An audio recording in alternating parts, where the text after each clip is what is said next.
one of the healthiest option to mitigate hunger and malnutrition. The sector has immense potential to more than double the fishers and fish farmers' incomes as envisioned by the government. The sector provides livelihood to about 20 million fishers and fish farmers at the primary level and almost twice the number along the value chain. Supply chains underpin the macroeconomy and global markets. Doubling farmers' income by 2022 Committee Report 2018 of the central government has recommended digitalized agricultural value system in India and also suggested to have digitally enabled agricultural value chain in 400 agricultural commodities. Today, we are going to talk about one agricultural value chain, that is fisheries, that is with an important technology, fisheries technology, blockchain technology. On this occasion, we are very happy, and also our mentor, chief mentor, the Chancellor, Shobhit Institute of Engineering and Technology, Meerut, and Chancellor, the Shobhit University, Ganga, Uttar Pradesh, is with us. And he is a person who was able to think well in advance to establish 4 centers of excellence to bring in technology to rural area, namely Center for Agricultural Informatics and E-Governance Research Studies, to train agriculture science graduates and other engineering graduates to adopt IT in agricultural systems. Center for Agribusiness and Disaster Management Studies to promote agribusiness management studies in a very effective manner. Center for Informatics Development Solutions and Applications to promote appropriate e-governance systems with the standards.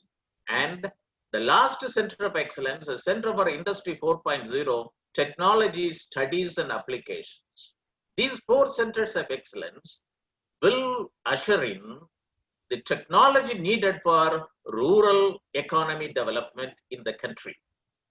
I am very happy to introduce our chief mentor, the Chancellor, Honorable Sri Chandrasekhar Vijayendra is the co-founder and Chancellor, Shobhit Institute of Engineering and Technology, Meerut, a NAAC Accredited Deemed to be University and Shobhit University, Ganga, Uttar Pradesh. He is a prominent social entrepreneur based in New Delhi and carries leadership roles in many organizations.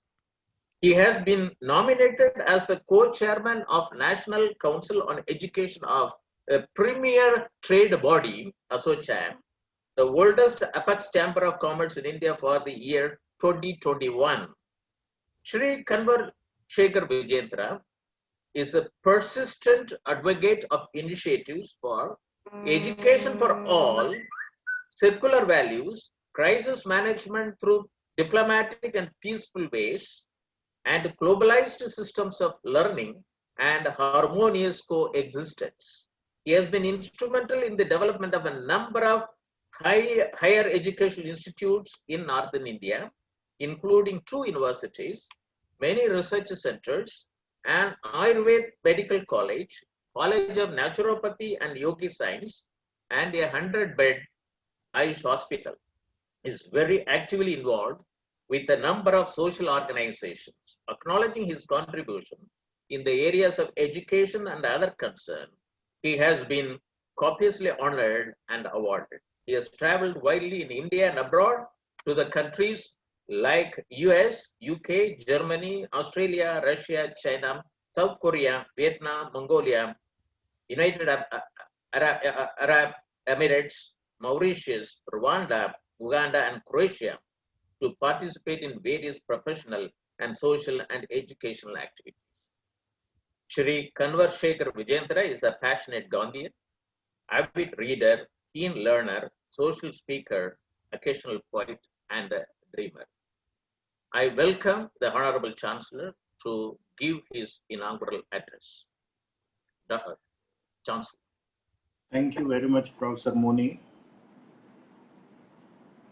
On behalf of Shobhit Institute of Engineering and Technology, deemed to be university,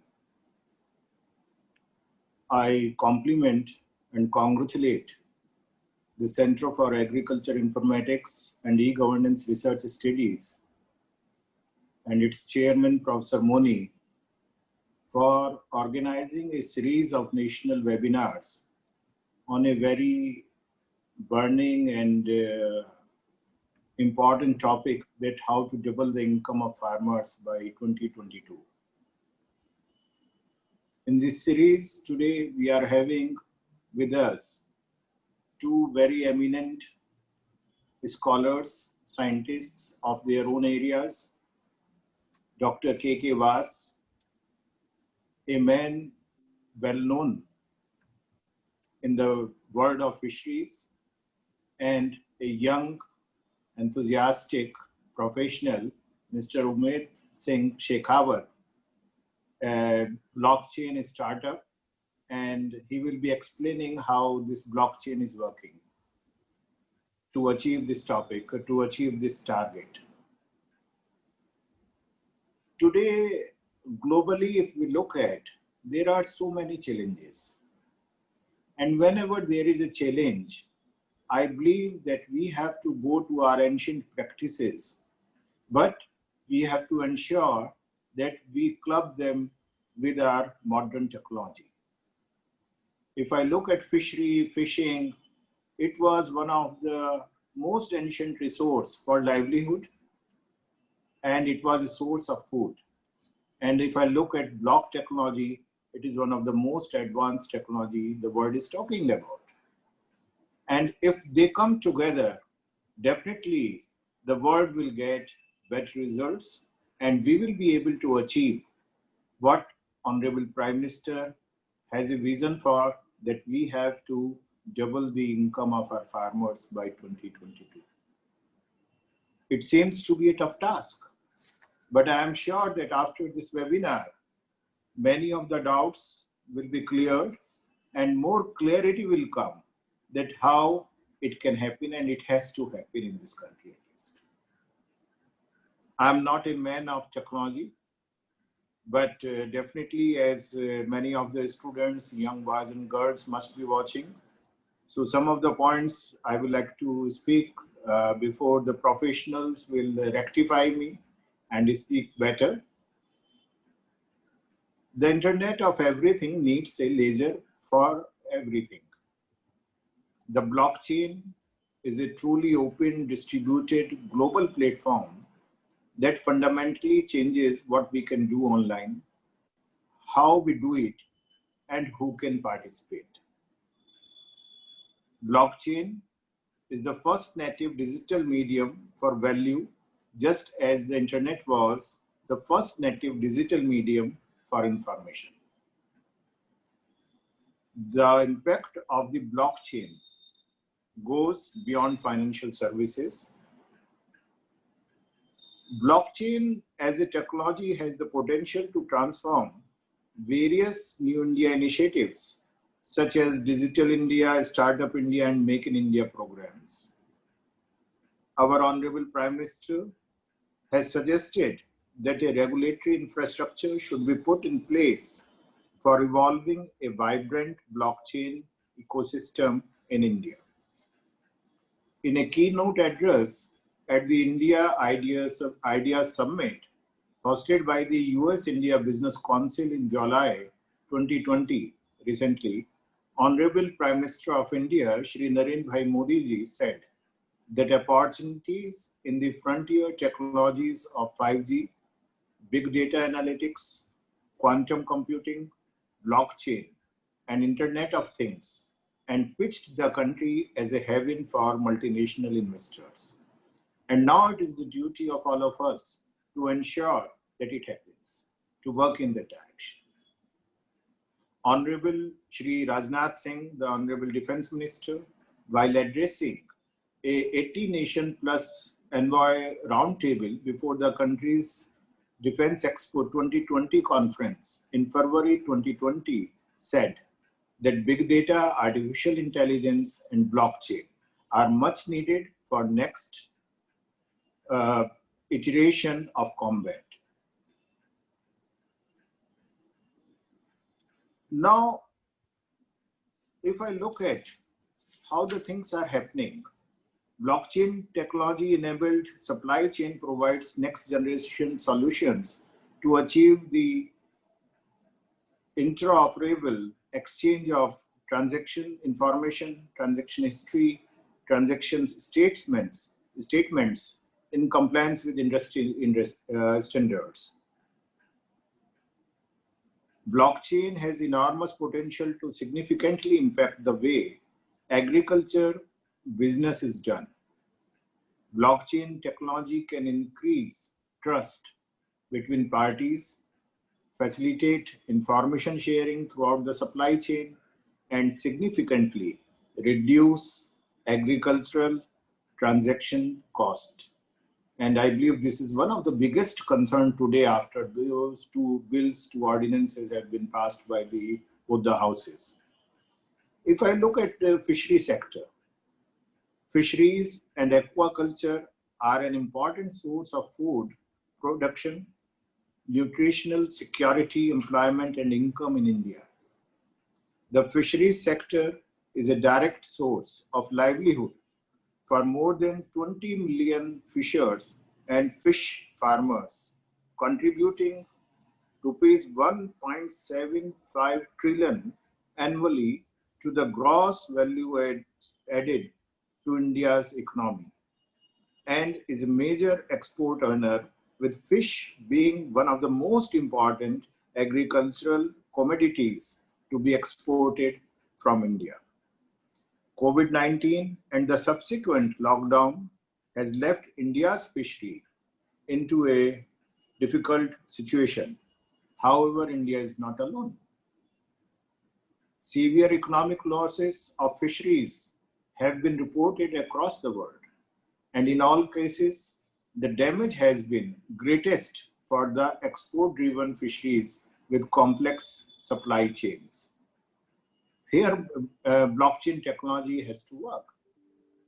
The European Union, USA, and Japan are the major importers of shrimp from the state of Andhra Pradesh in India.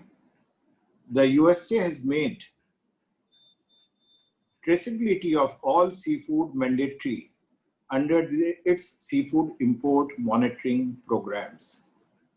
The state of Andhra Pradesh has launched a pilot project with the help of Marine Products Export Development Authority and Tata Trust to monitor the entire supply chain of shrimp cultivation using blockchain technology in May 2019.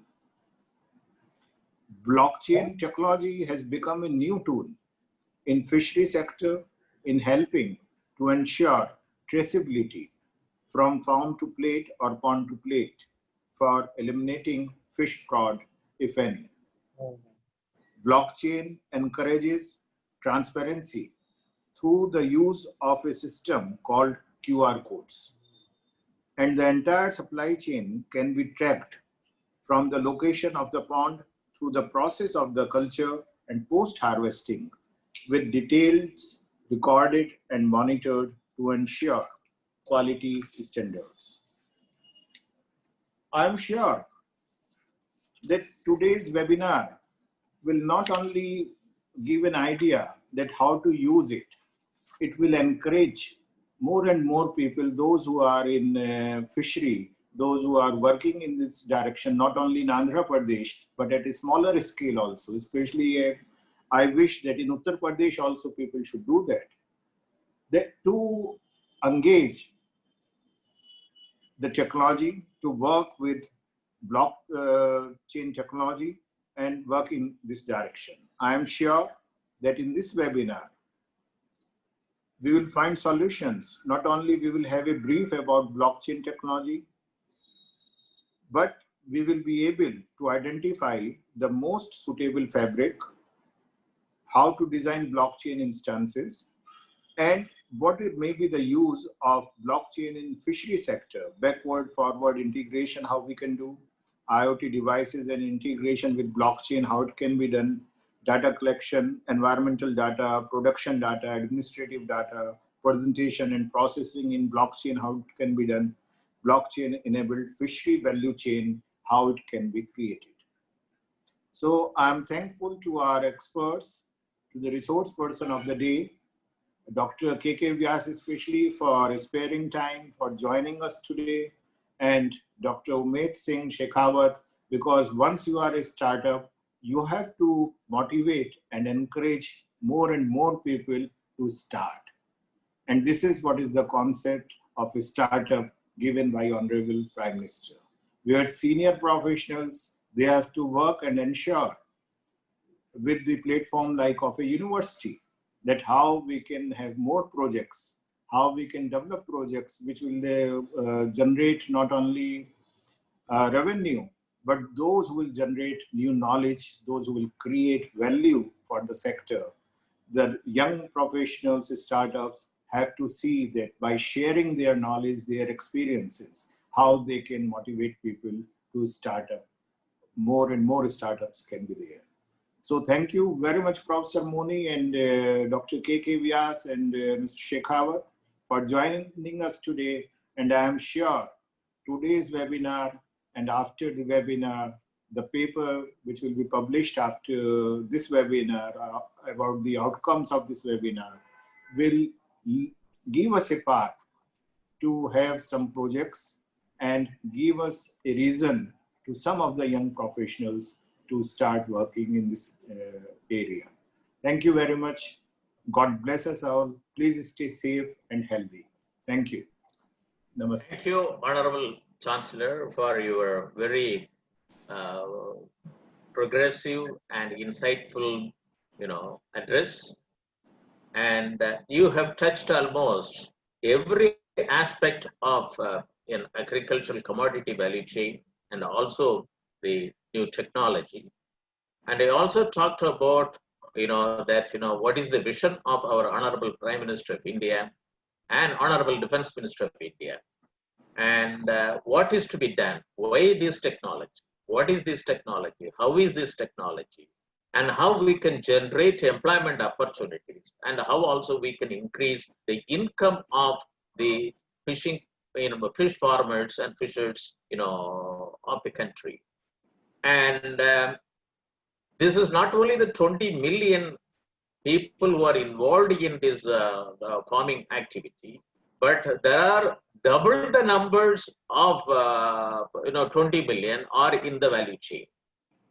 If this value chain is operationalized, we are giving an income to about something like 20 plus 40, 60 million people involved in fisheries value chain. I think Professor Vaz, who is a distinguished scientist, will agree with me. And as a person who was involved in, informatics development program from district level, from 1987 onwards, I put the seed in district information system on fisheries, that is district informatics on fisheries way back in 1987. And 1995, on a national conference, we have given a blueprint for about 15 informatics network in agriculture. One is Fisheries Informatics Network Program, that is FishNet.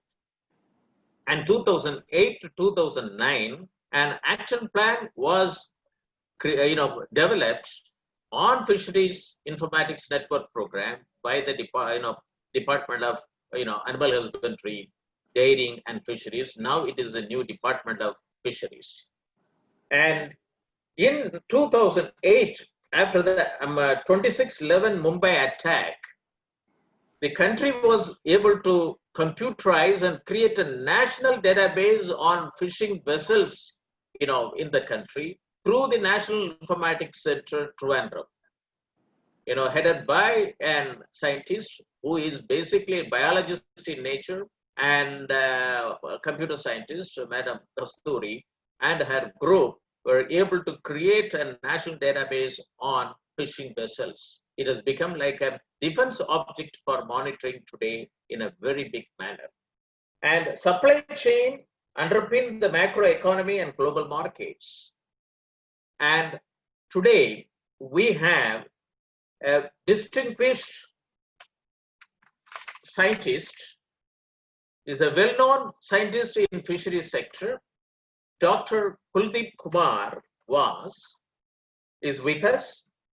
He is a well-known and distinguished scientist in fisheries science, and he has served Indian Council of Agricultural Research, Government of India, for more than 36 years in various capacities, worked in the field of inland fisheries, aquaculture, both warm water and cold water fishes, aquatic ecology and environmental issues. And he was the director of 2 national fisheries institutes of research, Central Inland Fisheries Research Institute, Barakpur, Calcutta, and the Directorate of Cold Water Fisheries Research, Bhimtal, Nainital, Uttarakhand. And he has undertaken and executed many national and international projects on inland fisheries and headed many scientific bodies, committees, and associations. Dr. Vaz is the fellow of many scientific societies, especially National Academy of Agriculture Sciences, and as a member of their executive council as well. He is currently the chairman of Research Advisory Committee of the Central Institute of Freshwater Aquaculture of Indian Council of Agriculture Research, Bhubaneswar, Odisha, and an expert member of Indian Council of Agriculture Research, National Agriculture Science Fund, and the chairman of National Agriculture Science Fund project on virus diseases in fishes. And he is also a fishery consultant. Dr. Vasji, and we welcome you, and we would like to hear you, as a, and you are the chief guest for this international webinar. And I have been interacting with you when I was in the service, and you are also involved in the action plan drawn for operationalization of Fisheries Informatics Network. I also would like to inform the participants of today's webinar that during the COVID situation, Center for Agribusiness and Disaster Management Studies and Center for Agricultural Informatics and E-Government Studies of the Shobhit University, we engaged a national consultation on various digitally enabled agricultural value chain projects. One is Inland Fisheries Value Chain Project between Andhra Pradesh and Assam. And second is National Potato Value Chain Project, starting from Uttar Pradesh. National Mango Value Chain Project, starting from Uttar Pradesh. And another in the pipeline is that Jackfruit Value Chain Project, networking Kerala, Tamil Nadu, Maharashtra, Karnataka, Odisha, West Bengal, Tripura, and Assam. This is some of the things that the Soviet Institute of Engineering and Technology, deemed to be universities, involved in the very difficult situation which the country is going on to bring in technology in the form of value chains for agricultural commodities. Dr. Kuldeep Kumar, we welcome you for this national webinar on doubling the farmers' income by 2022, blockchain technology in fisheries value chain. Sir, please unmute.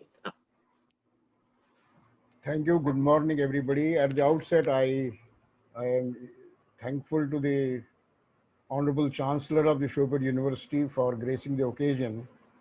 And I am part of this webinar. It's quite encouraging. And they have been taking initiative. Professor Moni has been involved from many discussions earlier also during this COVID period. And we have been interacting quite often. And I also take this opportunity the young Umeji Shakhawati, who is taking this blockchain about which we don't know much, but then it's an initiative which has been taken, and I'm looking forward also to learn many new things. So what I am going to do is, because the main focus is increasing the farmers' income. So I've split my thoughts in two concepts. Number one is the strategy that we could adopt to increase the farmers' income, agriculture income overall. And the fishery sector, number two, fishery sector, how we are looking at, because as the Honorable Chancellor mentioned, digitization, big data, and the blockchain, these are the new areas which are coming. But the question, how far fisheries, in spite of the fact that Professor Moni mentioned that we have been taking a lot of initiatives, but still the fishery sector has lagged behind for many other reasons. So I will share my presentation. Yoga, sorry.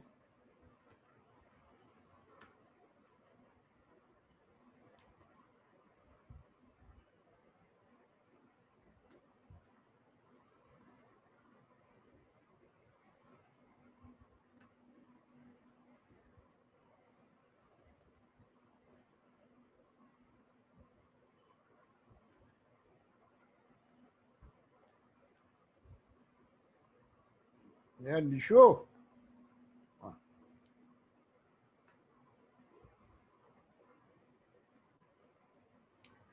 So what I'm going to do is, we have doubling farmers' income by 2022 is the main focus, and the fisheries is the perspective. Now, this vision is of our Prime Minister, it was launched in 2016.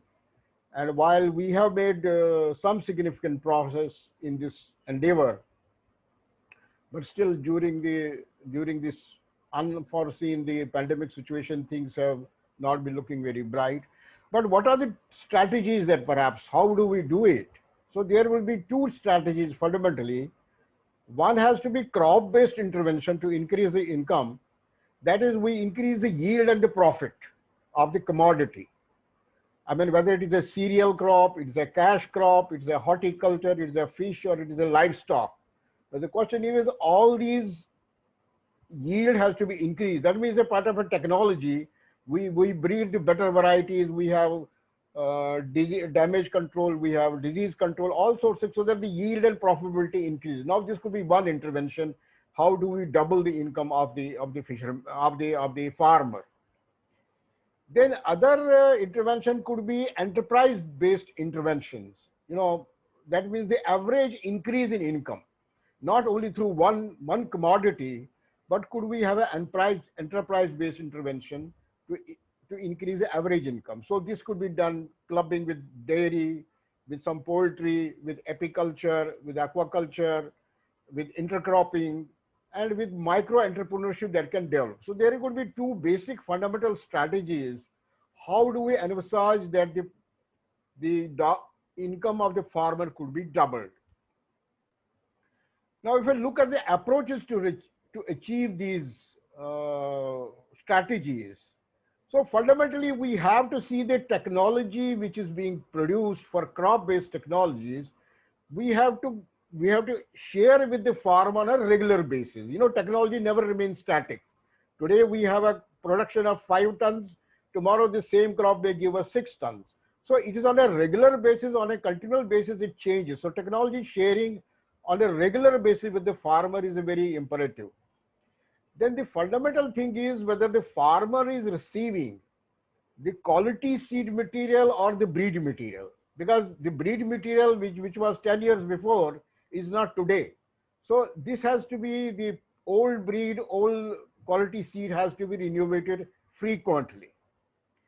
Then the other issue perhaps which we feel is the cost of cultivation has to be. If the cost of cultivation goes increasing, his profitability gets reduced. So therefore we have to look, the cost of cultivation what a farmer has to be bring down. Whatever mechanisms we adopt, that's very important. Then the most important thing that we feel is improving the terms of trade. we have been concentrated in the research. We have been concentrating on improving the varieties and on a production scale. But where it goes to the trade, what happens to the farmer, what are the trades of terms of trade? We need to look and improve them, what are existing. And the most important will be farmer linkage with market intelligence. Suppose he has to cultivate X crop. Sometimes the growth of X crop is less or more. So farmer should know what are the demand and supply so that he gets the better pricing, he controls the market, he controls the pricing. Otherwise, he has to do some stress sale. The other issue perhaps is that we have to develop whatever technology, there should be farm-centric technology modules. What the farmer would need, not that what as a scientist I would give them, but what is his requirement, what is his problem, what is his solution. So solution has to be farmer-centric, not that what I think in the lab. That's very important. And the resource conservation, we have less, our water resources are going down, our soil quality is going down. So these are the issues which even if we have a technology, even if we have better seed, but because of less of water availability, less of soil quality, there is less of carbon in the soil, that growth will not happen. So we have to have a resource conservation. Then of course the integrated farming, the one crop alone cannot be very viable because land holdings are very less. If we have only one crop, that may not sustain his family income. So therefore that thing has to be looked into. Then of course we have new, say, precision technologies. When we reduce the consumption of water per plant, we have sprinklers, we have all those, we need not irrigate entire field. We have to reduce the water consumption per plant. Yeah, produce more crop per drop. That is the slogan which is given by the Honorable Prime Minister. So precision technologies will be very important in this. And we have also not very seriously addressed the post-harvest and processing technology in many of the things, especially in the horticulture crops. Wherever there is a production, a high production, whether it is potato, tomato, whatever, I mean, a lot of losses are there, which needs to be looked into how to conserve those losses. If we conserve the losses, we not produce more, perhaps we process and send to the market and he gets more money. And in this entire process, we have to have farmer, whether we do his hand holding, or we do skill development or capacity building, that has to be done in a very manner that farmer really picks up the skills. That's what we have the farmers which were old school. Now there are young people who are coming, so they need a capacity development, they need skill development, they need hand holding. What is new that is coming up? Those informations have to be. Then of course we have been debating on this, the IT-based solution, that is very important. It has come up very sharply. We started it, whether we through Digital India or whatever. But the question is, this benefit of these technologies have gone to much more bigger way in other sectors. Agriculture somehow, because of inherent weaknesses, have not been able to take a lot of advantage in the IT-based solutions. Now, of course, we need to look into, because our farm holdings are less, where 85% are smallholder farms, their productivity cannot be, so therefore we have to have private production model, farmers produce organization, NGOs, cooperatives. Now this will be, because when we have to, we have to gain a critical mass.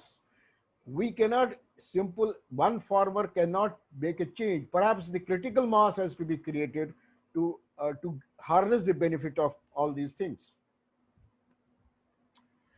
Now we have been seeing now there was a time when science was done and papers were published, but now technology, any science is getting commercialized. It is a commercial, the science is now commercial. It is no longer free fund research. It is no longer that we pass on the technology without any remuneration. So commercialization of any technology has to be increased. Right now the data is we have about commercialization of 62%, but it needs to be increased. When there's a commercialization, then the investment will come.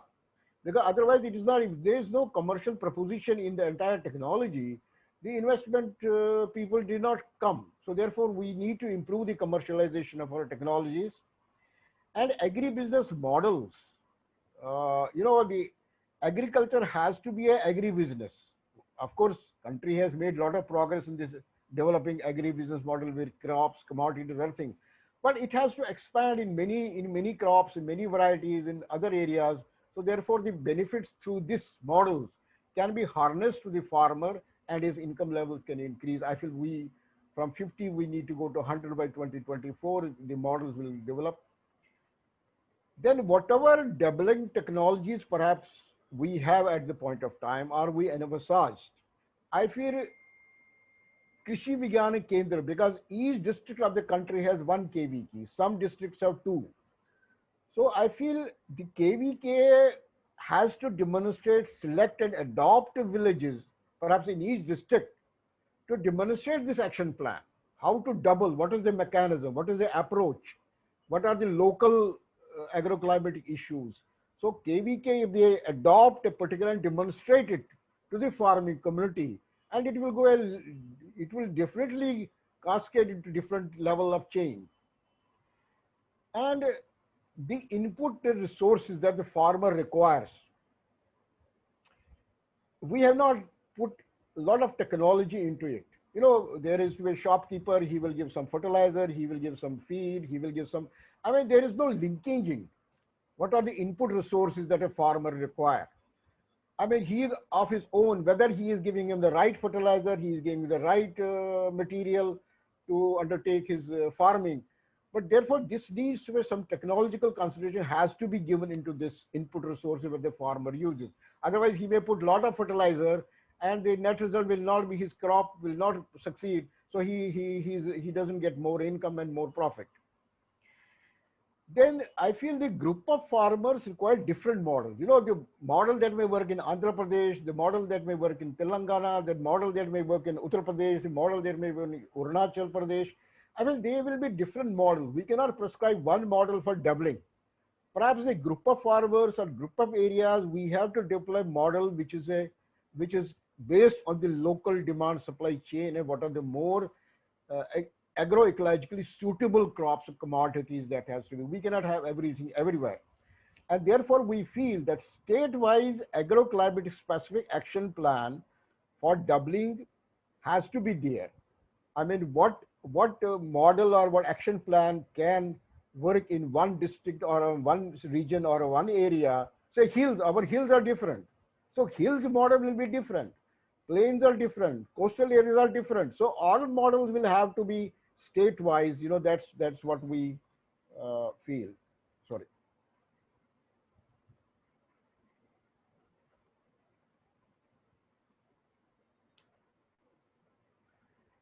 Now, if I focus on this was an overall picture of agriculture. When we talk of doubling the farmers, there are still many issues which we have to challenges which we have to look at, and to achieve the vision of the Honorable Prime Minister doubling the farmer, how we can do it, what are the approaches.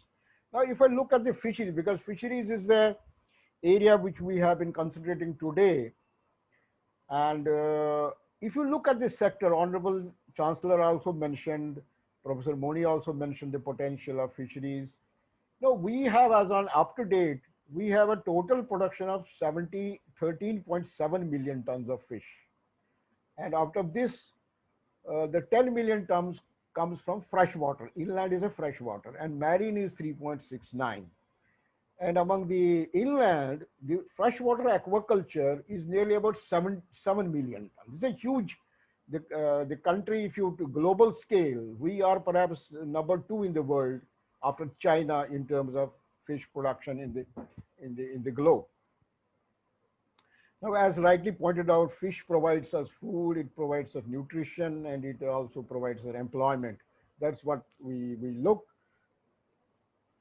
Now, I'm looking at the aquaculture sector, which is a farming sector, which produces a lot of fish, and how we can harness the potential of what are the various issues.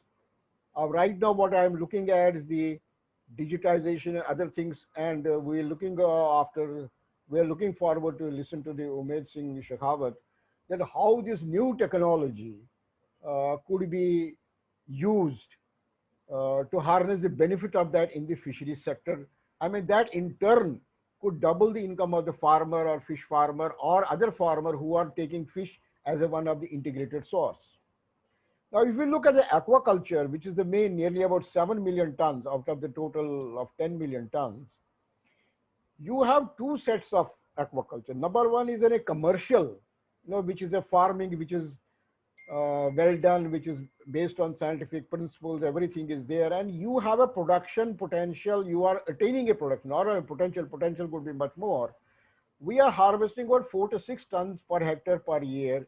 This is attained in these commercial farms. I would not say commercial, I mean scientifically managed farms.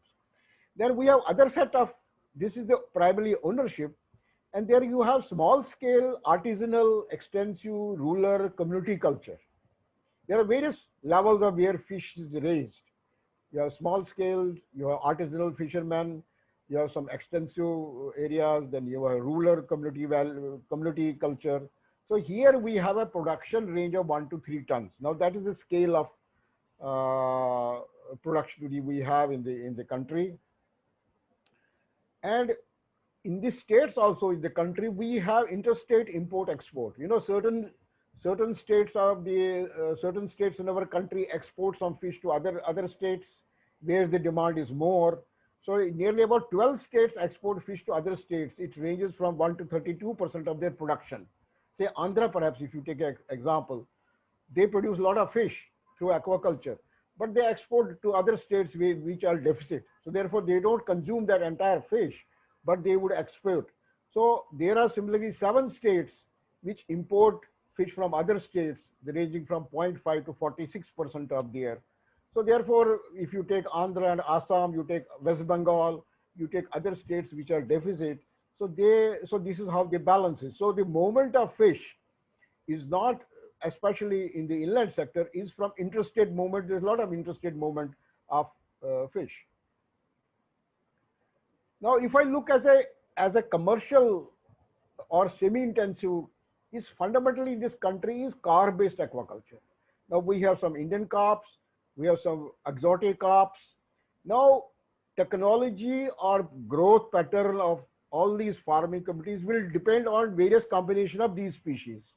So because if I say 7 million tons are produced for aquaculture, nearly 80% of that biomass would be coming from carp-based technology, and others are contributing to some extent. We can have a diversification.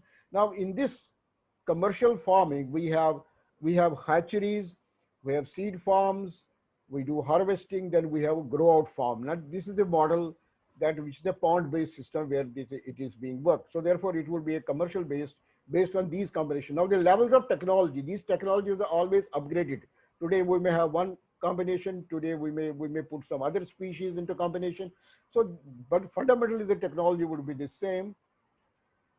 Then we have a large water bodies, say small lakes, small wetlands, small wheels. So they are weed choked. There are a lot of community areas. Now there are certain models where we have community aquaculture, enhanced farming. We put some seed, we enclose some areas, we remove a lot of weeds and put the fish and harvest.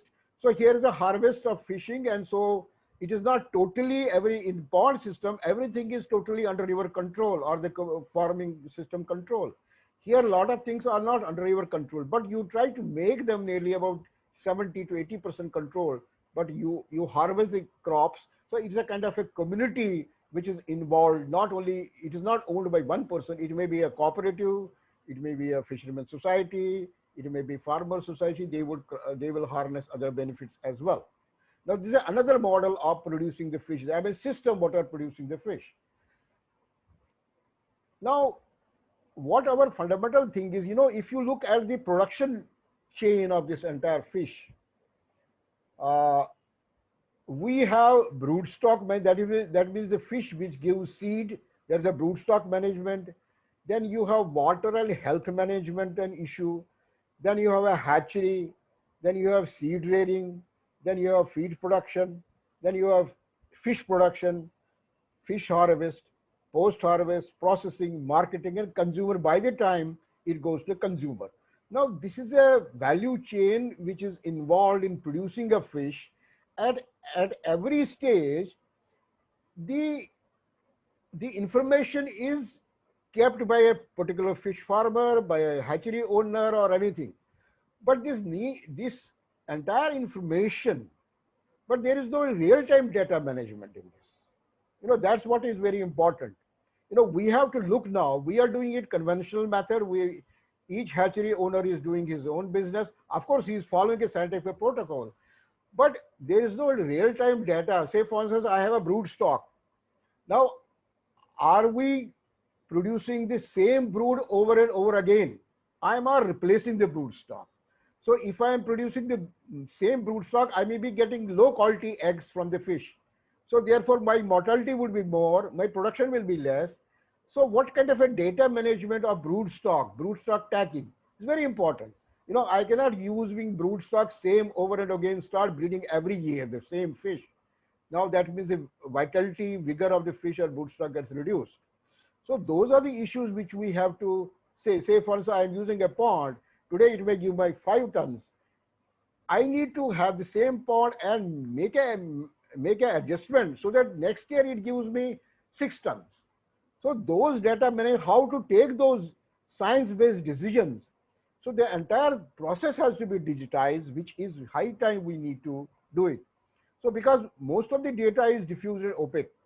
Therefore, digitization will go a long way to make it more efficient, cost effective and scientific. A scientific based decision can be taken by any hatchery owner, by any fish farmer or any for that matter. So therefore, the technical advice that a farmer is getting would be easily transmitted or be easily applicable. So therefore, digitization is entire value chain is not, maybe in certain cases a little efforts have been done, but it's not done on a massive scale. Now there is another which I mentioned, the artisanal fish community. There is a small area where rice is being cultivated on the side. Then you have some small wild fish which is coming up. Then you put some fish or you screen certain areas. Now these are the communities in the rural areas. We should take them on board when we talk of a farming community. These are some of the farming communities that are existing. They are doing it. So the question would be, they are producing some paddy on the sides of on this lake or wetland.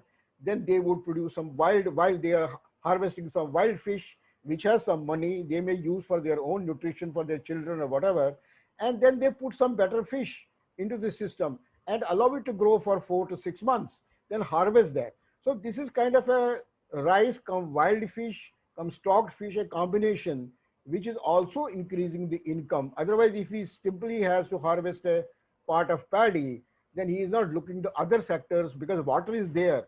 So he is harnessing the productivity of water and adding income to himself. This is one model which is in a small rural area. This can also add to the income. Now we were looking at how to improve this value chain. Now, if we have improved this value chain of entirely producing the fish, now fundamental thing is that we have, once this real-time data is digitized, which I mentioned in the previous slide, because we don't have that much of digitization of this entire information. We have a diffuse, we have scalability, we have small areas. So information is with the farmer or the scientist who passes on to them as extension, but it's never digitized. So what will happen? If we digitize the entire structure, we will create value across the chain. Say for instance, there could be a brood stock who will manage the brood stock management. He will share that information. Or if somebody is producing feed, now only feed will be digitized. How much of feed, what are the species, what are the ingredients, how to procure them, what to do, what price to sell, where to sell. Now, therefore, we will be creating through this digitized mechanism value across the chain, and it will be more profit. A hatchery owner, a pond owner, a fish production point, whether transport, everything we will value it. And then it will also create commercial viable enterprises. Say, for instance, I will deal only with seed. That's all. I will produce it and seed, but better seed, better varieties, better fishes. So I'm not doing any other thing. Yeah, somebody will say, I will produce only feed. which is more for the aquaculture and other things. So therefore, you will be creating certain commercial enterprises through this mechanism, and then we can have cluster production unitized. Say for instance, in a area, the production ponds, they were, instead of I produce one pond, one fish, I mean one pond I have at my command. But can we have 20 ponds? Somebody can take 20 ponds on lease and cluster them together to produce a unit mass of fish. So therefore, we will internalize economy, whether it is an individual grower or cooperative.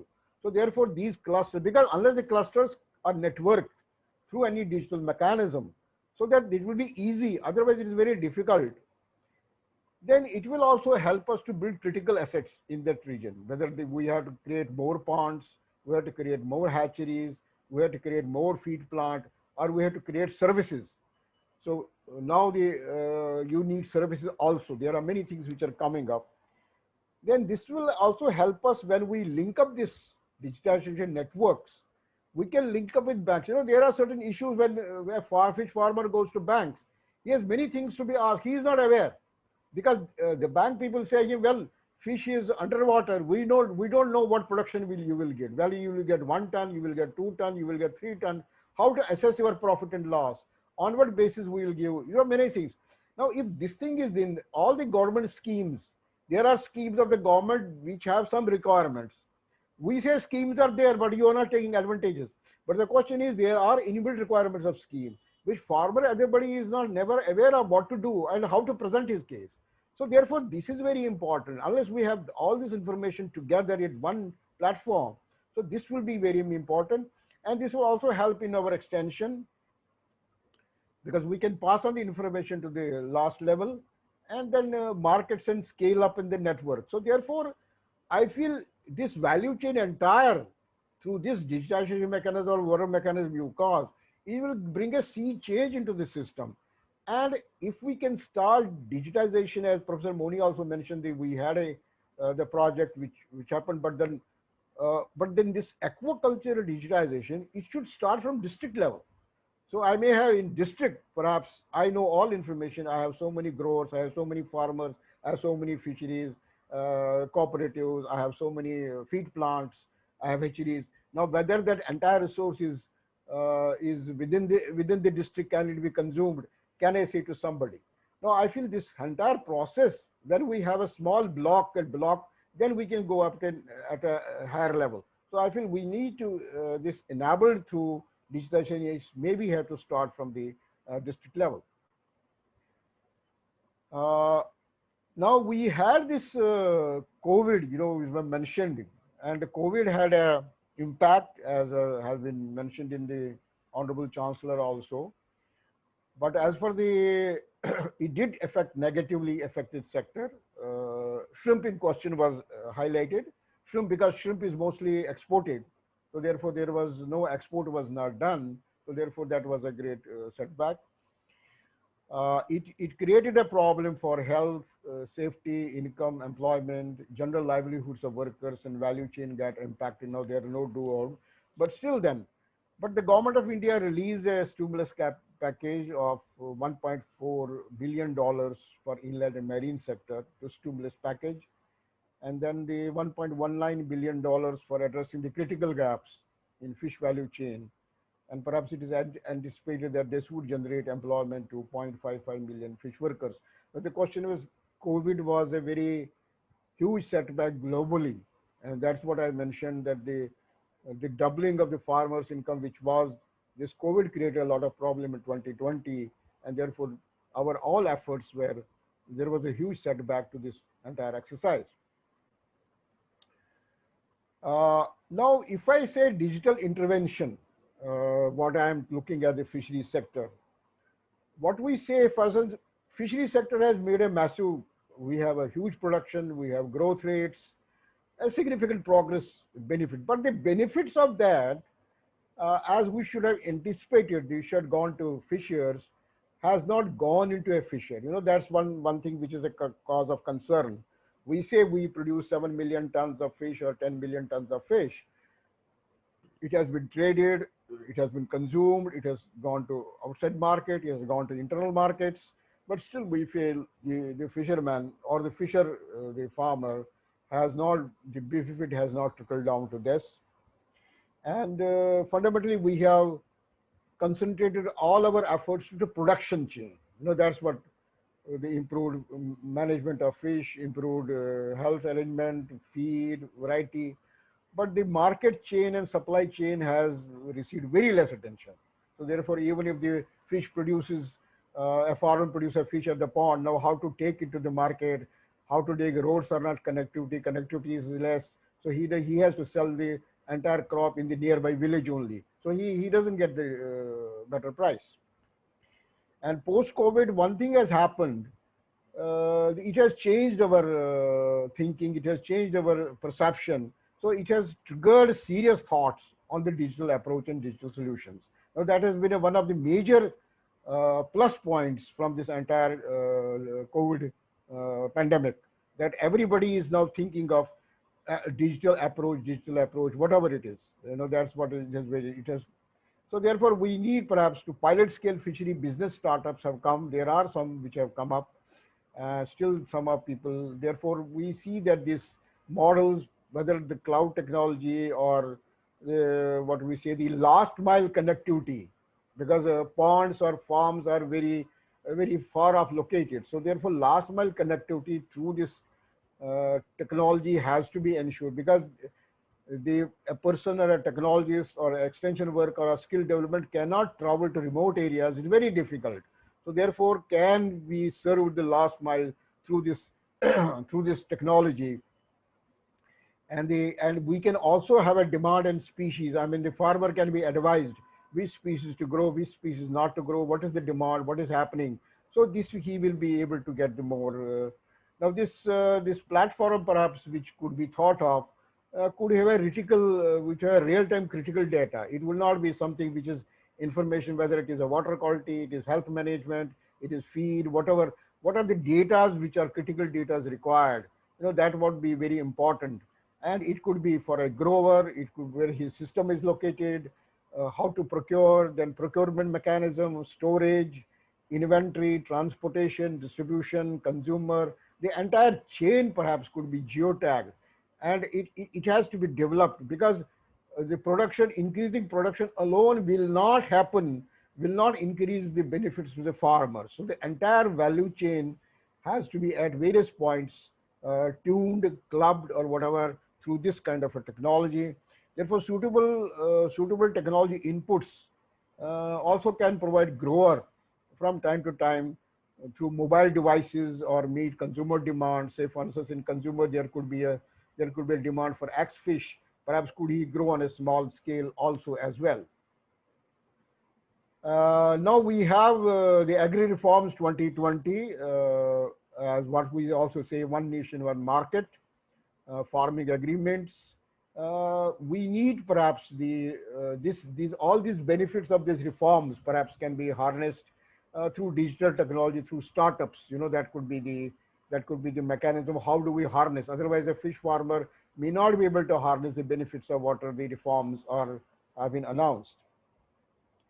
Now, fishery incentive or innovations. Perhaps there has been a one Pradhan Mantri Matsya Vikas Yojana which has been launched recently. So there is a lot of incentive in that for innovations. Perhaps they can be suitably utilized, bring in the digital innovations as far as the funding component of this entire thing is required. Now, I feel the startups could be beneficiary kind of a company which we have to talk. Could be the pond owners together. It could be community fish producers association, cooperatives, NGOs, or anything. They can club. It is not that we have to really have a critical mass together and tell these, and so that if they are, everybody is a part of the company, then it is not that he is left out. If I through value chain I earn more money, but a grower also has to be part of it. So he also gets the benefit, shares benefit of this. So the stakeholders and distributors will have to have a greater say in pricing and receiving payments online. This would be very important, because if I say that a fish should be sold at 50 rupees a kg, but the same price when I take it to the urban market may sell at 150 rupees. So the question is, if I am and through this linkage, perhaps out of 150, some percentage of additional income might translate to the fish grower itself. So this could be an enterprise which will enhance his income, because existing marketing channels, they are mostly manual, they are inefficient. Price is decided by the long supply chain in the market. Then spoilage is there. Spoilage discounts are also taken to the farmer, because if the fish is spoiled, the per kg price of the fish also gets reduced, and the impact is be on the fish grower. So this will be because the existing mechanism has its issue, but then it has been going on for years together. That is the mechanism that is there. Therefore, there are technology companies which can tailor-made the solutions to our target requirements of the company, and we're looking forward to use of this blockchain blockchain technology that Mr. Umeji will enlighten us. So how far we can involve our fishery sector in these new areas, because we are doing a lot of fish producing, but how to harness the benefit from them is very important. So therefore, it's the right time to digitize the entire fishery operations, from fisher, from production, from input supply, technology. Technology inputs perhaps can be provided, harvest, post-harvest, transportation, marketing, consumer, and the e-marketing perhaps has been the driver, because now everybody is doing e-market portal, because people are procuring online. Going to the market has become a little, and this may continue for couple of months or couple of years together. So therefore, the entire chain of events has changed our mental approach, our mental thinking. So therefore, the harnessing the benefit of this technology has to be very important in fishery sector, has to sustain further growth and harness the benefit at the grower level. That's what would be more important. I feel I close here. That's all I have to think of. And maybe we are looking forward to hear Umeji. So how this entire scenario of the blockchain technology can also be used in the fishery sector. Thank you very much. Thank you, Dr. Vasji, for your very innovative, complete value chain discussions. You are able to give it in the shortest period of time, in 30 minutes time, during your address to the participants.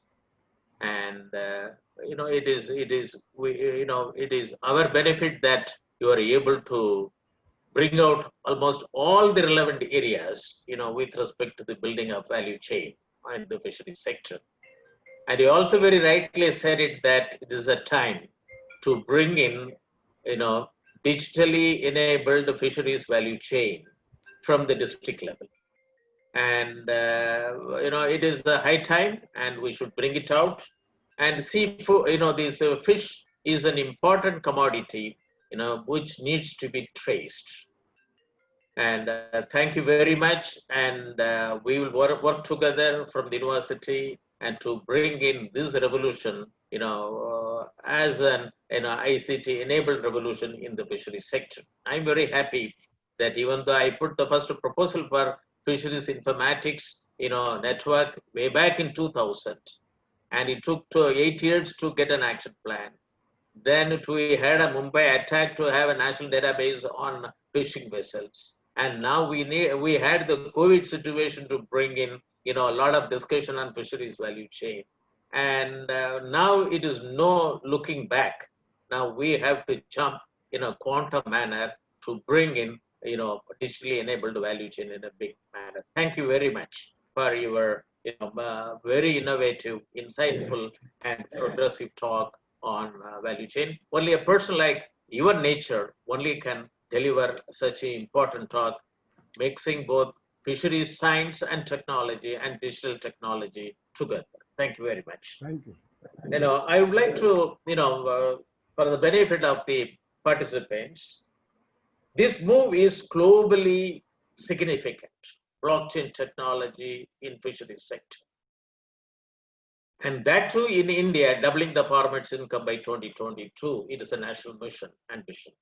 Norwegian Seafood Association is rolling out blockchain technology to share supply chain data throughout the industry. Norway exports seafood to 149 countries around the world and is the world's largest producer, salmon and trout, according to the UN Food Agriculture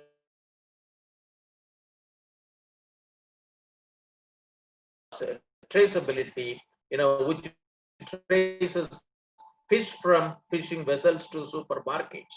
So this is the right time that we would like to hear the presentation from Mr. Umed Singh Shekhawat. He is a blockchain technology startup, based at Ahmedabad. Mr. Umed Singh Shekhawat is a gold medalist from Institute of Electronics and Telecommunication Engineers, IETE, an MBA in Management Information System and Project Management certified from Ahmedabad Management Association. Mr. Umed Singh Shekhawat has working experience of 12 plus years in the field of ICT and specialized in executing e-governance projects, blockchain technology-based projects in India and abroad, and also has working experience in United Nations organizations project. Mr. Umed Singh Shekhawat works presently with SSP Digital, a startup company and leader in the area of blockchain-based customized ecosystems development, integrated blockchain-enabled database, and customized end-to-end blockchain technology solution. He has successfully operationalized performance-oriented blockchain-based database and customized software in the area of supply chain, university administration, law enforcement, data mutation, record management, and so on and so forth. So, Mr. Umed Singh Shekhawat, you have 60 minutes to have your presentation. Yeah, sure, sir. I will share my screen. Yes, please. So is my screen visible? Yes. Okay, so first of all, I would like to thank Professor Moni sir for inviting me for this webinar. Also, I would like to thank Dr. K.K. Vas as well as Honorable Chancellor of Shobhit University for arranging such a great and wonderful webinar specifically concentrating on blockchain technology. As we all have heard about blockchain technologies, we have seen many use cases of blockchain technology, but this is the first time we are going through a fisheries value chain as well as fisheries sector concentrating on blockchain technology. So as Dr. K.K. Vas sir has mentioned that we need a technology that is farmer centric. So here we are trying to concentrate on blockchain technology that is completely farmer centric, not government centric or not data centric, which is completely concentrating on farmer. So before I start my presentation, I will first of all cover with what is this technology, what is this blockchain technology, how it works, what all are the features of this blockchain technologies, what all are the layers through which this technology is formed of, and what all are the frameworks on which it is connecting different layers with it. And then we will concentrate on how blockchain will be helpful in fisheries sector as well as improving the value chain services in fisheries. And then we will take a very good example of New Zealand, where they are using blockchain technologies to stop illegal sourcing of tuna fish as well as to stop fraudulent practices which are occurring at the ocean level. So during this COVID situation, we have seen that farmers were under a lot of pressure, as well as the stakeholders of supply chain were also under a lot of pressure to provide a particular product. If we talk about fisheries, then perishable product from farmer to the consumer. So during COVID situation, we came to know that the current supply chain system or the policies which we are currently executing has completely collapsed.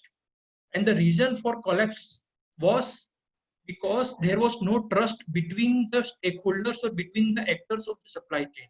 Now, the reason why there was no trust, because each of the stakeholders were executing their processes independently. So there was no transparency and traceability between the stakeholders.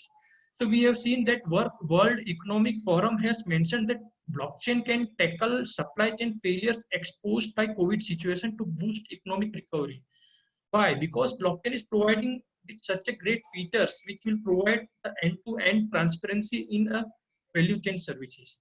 So before I start with the value chain services in fisheries, we will go through the blockchain. What is this blockchain?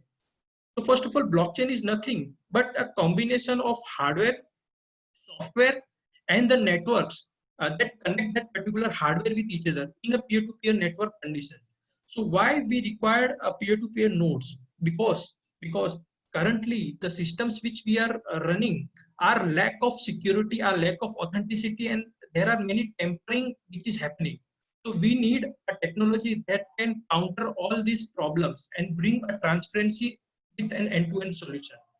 So the evolution of blockchain, we will see. So first, blockchain 1.0 was introduced in 2008 when a person named Satoshi Nakamoto, he was a person, unknown person, or a group of person who has defined a peer-to-peer network to transfer a currency from point A to point B. So he wanted to know that what happens if he removes a central authority called bank or a financial authority and brings a trust level in a peer-to-peer network. So in that case, he has developed a peer-to-peer network. Why? Because whenever I transact some money from my end to my friend's end, so bank is charging some percentage only to authenticate and provide a trust that, okay, these two parties are transacting through bank. So why we are involving the bank? So in that case, and Satoshi Nakamoto tried to eliminate the central authority and provided a peer-to-peer network of transacting either a data or a cryptocurrency like Bitcoin, so that a trust is maintained, a trust is produced in this network. And then a lot of research and development took place on this peer-to-peer network, and there were some smart contracts which were developed on top of blockchain. So the smart contracts are nothing but small logics which are embedded with the peer-to-peer network. Say, for example, if I am transacting a money, I can say that some parameters has to be defined. Like if whenever I'm transacting the money, so if the person who is getting that money is eligible for so and so criteria, then only the money will be provided to them. So this way there are some smart contracts which are defined on top of the peer-to-peer network. And then when more and more research development took place, so we came to know that we can also scale up this blockchain with other different technologies, other different use cases. Like say, for example, land record registry. We can take example of tamper-proof certificates and mark sheets and all. So that all scalable solutions took place, which was called blockchain 3.0. And now we are entering into blockchain 4.0, which combines the compatibility of industry 4.0, which is completely a next generation technology which supports IoT devices, artificial intelligence, as well as machine learning. Now let us take some brief about blockchain. So whenever when I try to separate this blockchain, then I can see that these are the parts which are segmented into the blockchain. So you can see that one block consists of different records. So each record is having a set of databases. So this set of databases can be something like transactions. This can be some data about farmer. This can be data about fisheries. So combining these records forms a block, and combining a block in a format of hashing each other combines to form a chain. So here we can see that suppose when I try to validate a particular data, or when I try to authenticate a data, so in that case, all the networks which are combined to form a peer-to-peer network, they first of all, they validate a record, and then they replicate that record in each and every network. So this way the validation takes place in the network. And then after validation, so there is the block has to be the data has to be stored in a block. So in that case, a block consists of a hash key. So hash key is something which is hexadecimal. So this hexadecimal hash key combines with other block to form a chain. So you can see that hash function defines a chain. Like say, for example, in this particular slide, you can see that at block 3, there are some values of vessel, and that block 3 is linked with block 2 by linking the previous hash key of block 2. And then the hash key of block 3, which is generated, is combination of the data which is stored in block 3 as well as the previous hash key of block 2. So this way, if someone tries to tamper the data of block 3, then immediately a complete chain gets collapsed. So this way, the security and the immutability of data is something which is provided in blockchain. Now you can see here in this slide, like the previous hash key is combined with the current hash key of the block. So this way, a block is combined with another block to form a complete chain. And similar chain are formed with a peer-to-peer network. So you can see that there are pairs of blocks and pairs of chain which are formed. So these pairs of chain are then combined and are replicated in each and every nodes. Now suppose we take an example, like suppose someone tries to tamper a data in a block, and what happens?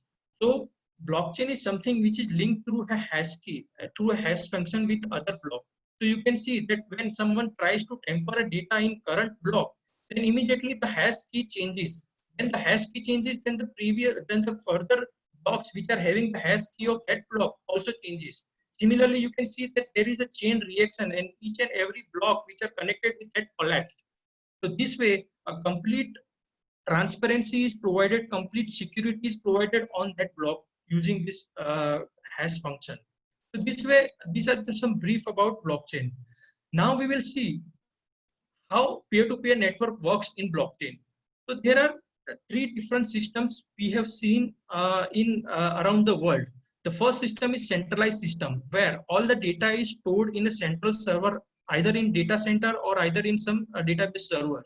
Another system is decentralized system, where data is replicated in different databases.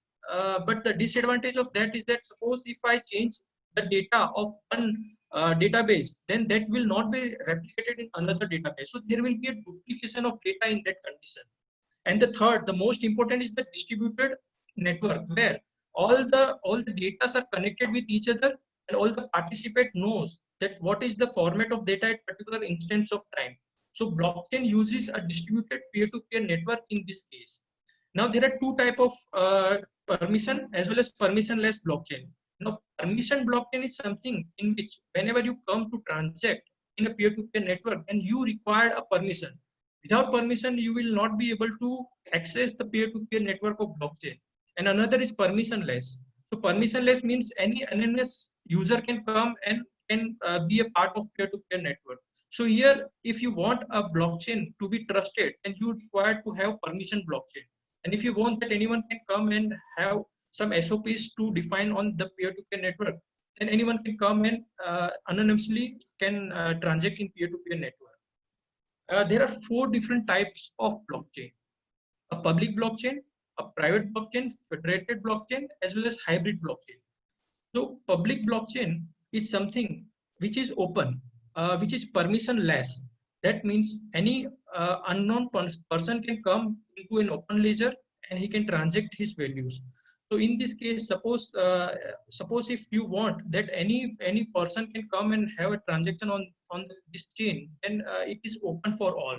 So here you can see that the transactions are anonymous but transparent to everyone. That means everyone knows the standard operating procedure to have a transaction on this public blockchain. Another is the private blockchain, which is completely closed for a single organization. That means there is one organization, so the participants of the blockchain will be only authorized from that organization only. And the plus point for this is that it is much faster, because the SOPs are completely shared with the closed users who are using this particular peer-to-peer network. as well as it is simplified data handling process. Why? Because it is completely closed, so the unauthorized person cannot enter into this blockchain. Now, suppose if I combine different organizations, so I will get a federated blockchain. Suppose if I want that more than one organization has to be part of this peer-to-peer network, then I can share the standard operating procedures with the different organizations to have a multiple organization on single peer-to-peer network. And the most important blockchain type is hybrid blockchain, where we are defining a public module, we are defining a private module, we are making a blockchain in such a way that a particular combination of data will be available only for private users, and other combination of data will be only used by a public user. So we'll take some examples in upcoming slides how it works. Now, the concept of public and private keys in blockchain. So we can see that blockchain is a combination of three different technologies. The first technology is called cryptographical key. That means there will be a public key and a private key to participate in the blockchain. The second technology is called peer-to-peer network, where a peer-to-peer network of different nodes or different machines are formed. And the third technology is called the protocol platform, like what protocols we are using to validate the transactions which are coming into the blockchain. So combining these three technologies, we are creating a blockchain technology. Now there is a very good concept of consensus. Consensus is nothing but an agreement between the participants. Say for example, if I want to have a fish seed which are of so and so quality, then I will make my consensus in such a way that the quality parameters, if they are satisfied by the suppliers, and then that supplier will be able to participate in this peer-to-peer network. So these are called consensus. Now there are two different types of consensus, one for public blockchain and one for private blockchain. So I will cover only two or three because they are very lengthy and it requires a lot of time to go in each and every consensus. So first I will show you how proof of work it happens in this. So consider a peer-to-peer network where different nodes are connected with each other. Now suppose any request comes inside this particular peer-to-peer network. Now each and every nodes will participate to solve a predefined mechanism. So by solving, the node which is having highest computational power will win that particular transaction to validate. And once it wins, then in return, that node will get a reward in terms of either cryptocurrency or in terms of some other rewards. So this way, the node which is highest in computational power will get that transaction to validate in a peer-to-peer network. So that is called proof of work. The another consensus is proof of stake. That means the node which is having highest stake in terms of cryptocurrency, Bitcoin, Ethercoin, or whichever, will win the transaction and will validate the transaction and then will replicate to other nodes. So in this case, the node having highest stake will be given the authority to transact that validation. And the most important one is the fault tolerance consensus, which works in Byzantine fault tolerance as well as redundant fault tolerance. So in this case, each and every node will participate as a follower node, and then they will come up for election. So the candidate node will be coming for an election. So each and every node will look into themselves and will see that which node is having highest computational power. So they will come and become a candidate node, and then all the other node will try to have voting for that particular node. And the node having highest computational power will be elected as a leader node. And then all the transaction will come to that leader node, and then that leader node will replicate it with other nodes. So this process will continue in this fault tolerance consensus. Now we will see how blockchain looks as hardware point of view. So there is a concept of 2n+1. So whenever you are trying to design a blockchain, so you require minimum 3 nodes, because when I take the value of n as 1, so minimum I required 3 different nodes which are in peer-to-peer connection with each other. So in this case, I can further go beyond this, and I can connect other different technologies like spatial databases, the Internet of the Things database, as well as I can connect all the GPS and temperature IoT sensors with this particular peer-to-peer network. Also, I can combine this with other technologies of supply chain stakeholders can come and participate in this using a blockchain QR code, as well as consumer when they go into the market to buy a fish, they can scan a blockchain QR code which is available on that fish to know what was the instant or what was the time traveled by this particular fish, what was the quality of this fish. And also I can also bring on the startups who are working on fish as well as fish product in this. Now we will look at framework of blockchain. So the first is the application layer. The application layer is nothing but the layer which we are having, which we are looking at. These are the graphical user interfaces that can be either mobile-based smartphone application, that can be a Windows-based application or a Linux-based application. So these are the customized softwares which we are looking at. So this is the layer that is defined. Also, when we use an IoT devices, so we can use an open script that are connecting the IoT devices with the software. So another layer is the interface layer, which comes below the application layer. In the interface layer, what we are doing, we are using an issuing mechanism, we are using distribution mechanism, as well as we are using IoT open interfaces. IoT open interfaces are specifically used for the IoT sensors which we are using in pond to know the quality of water. We are using IoT sensors for soil. We are also using acoustic sensors to know the pattern, how the fish are flowing into the water. So this way we are calling the interface, we are calling the script of that IoT devices and connecting it into the blockchain. And then the most important is the multi-factor authentication. Now, whenever you are coming into the blockchain to make or to transact a particular peer-to-peer network, then you require a private key as well as a public key. So this is defined in this multi-factor authentication. Also, there are other authentications also available like facial recognition, iris recognition. So this all can also be combined in this multi-factor authentication. Then comes the functional layer. This is the layer where we are defining the smart logics. Like for example, if the temperature of a storage or if the temperature of cold storage goes above 0, then there should be a trigger that should be coming out from this particular peer-to-peer network. So these all logics are defined at this functional layer, and all the validation takes place in this functional layer. And then comes the consensus layer, which we have seen like proof of work, proof of concept, as well as fault tolerance, which are occurring between the nodes that are defined in this consensus layer. And the network layer, like which network you are choosing. Either you are choosing a public network, a private network, federated, or a hybrid network. So these are defined in network layer. And the most important is the query layer, because there are many transactions which are going on into a peer-to-peer network. So we require a query which is completely fast and which can transact and we can scale up in this peer-to-peer network.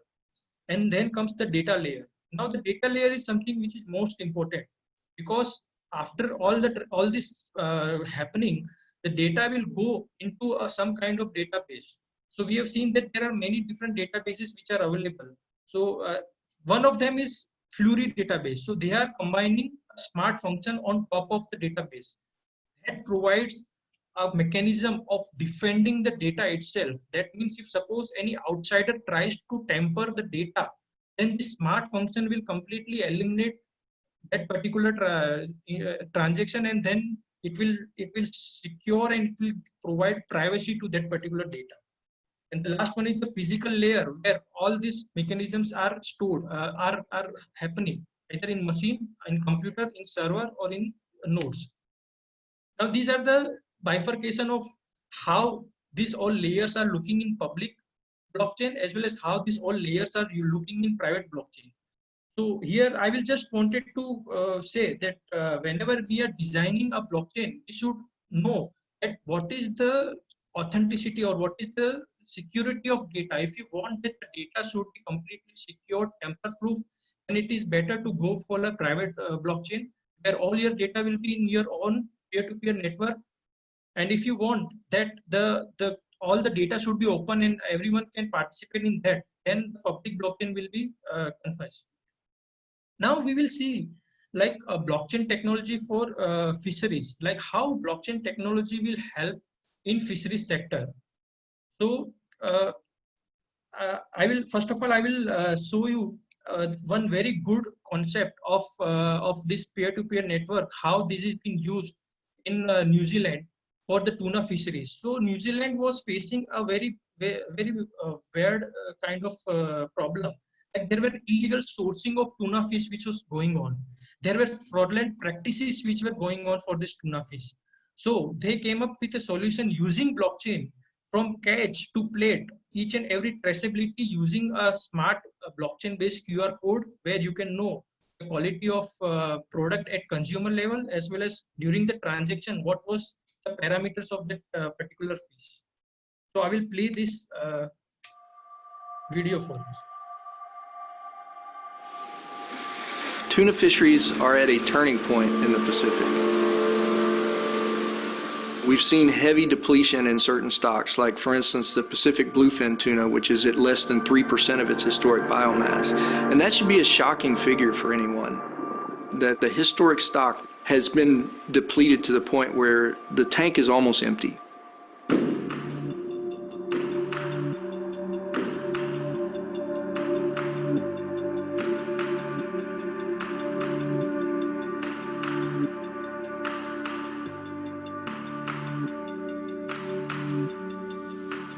Hundreds of thousands of tons of fish goes unaccounted or wasted or is sold in such a way that it funds illegal activities. If we don't improve traceability and we don't put technology mechanisms in place to address illegal fishing, then we're going to see continued declines in our fisheries. If you have the opportunity as a consumer to know with confidence that you're buying from a fishery that engages in sustainable and ethical practices, then of course you would want to do that. If it was easy, it's even better. And I think that's something that the blockchain technology actually offers.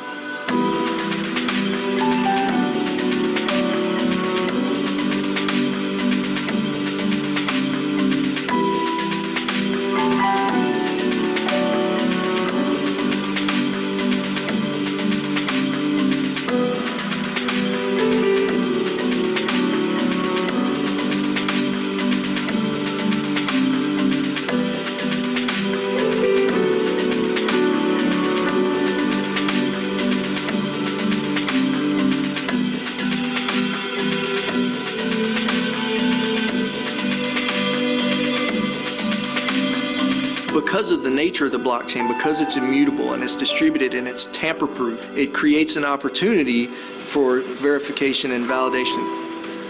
It allows retailers and buyers to have confidence as to the attributes of that fish, how it was produced, where it was produced, what kind of vessels caught it.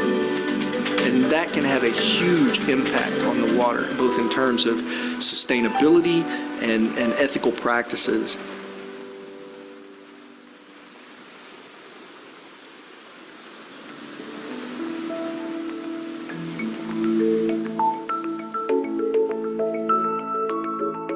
In time, what we're going to see is blockchain become the industry standard for transparency and traceability. When you walk through the door into a supermarket, in the very near future, you'll be able to flip up your tablet or your smartphone and it will instantaneously highlight areas of the store, whether it's sustainable or ethically sourced or whatever you might be looking for. It's really exciting to think about the potential for that technology and what it could mean in terms of helping consumers make the right choices and drive things in a sustainable and ethical direction.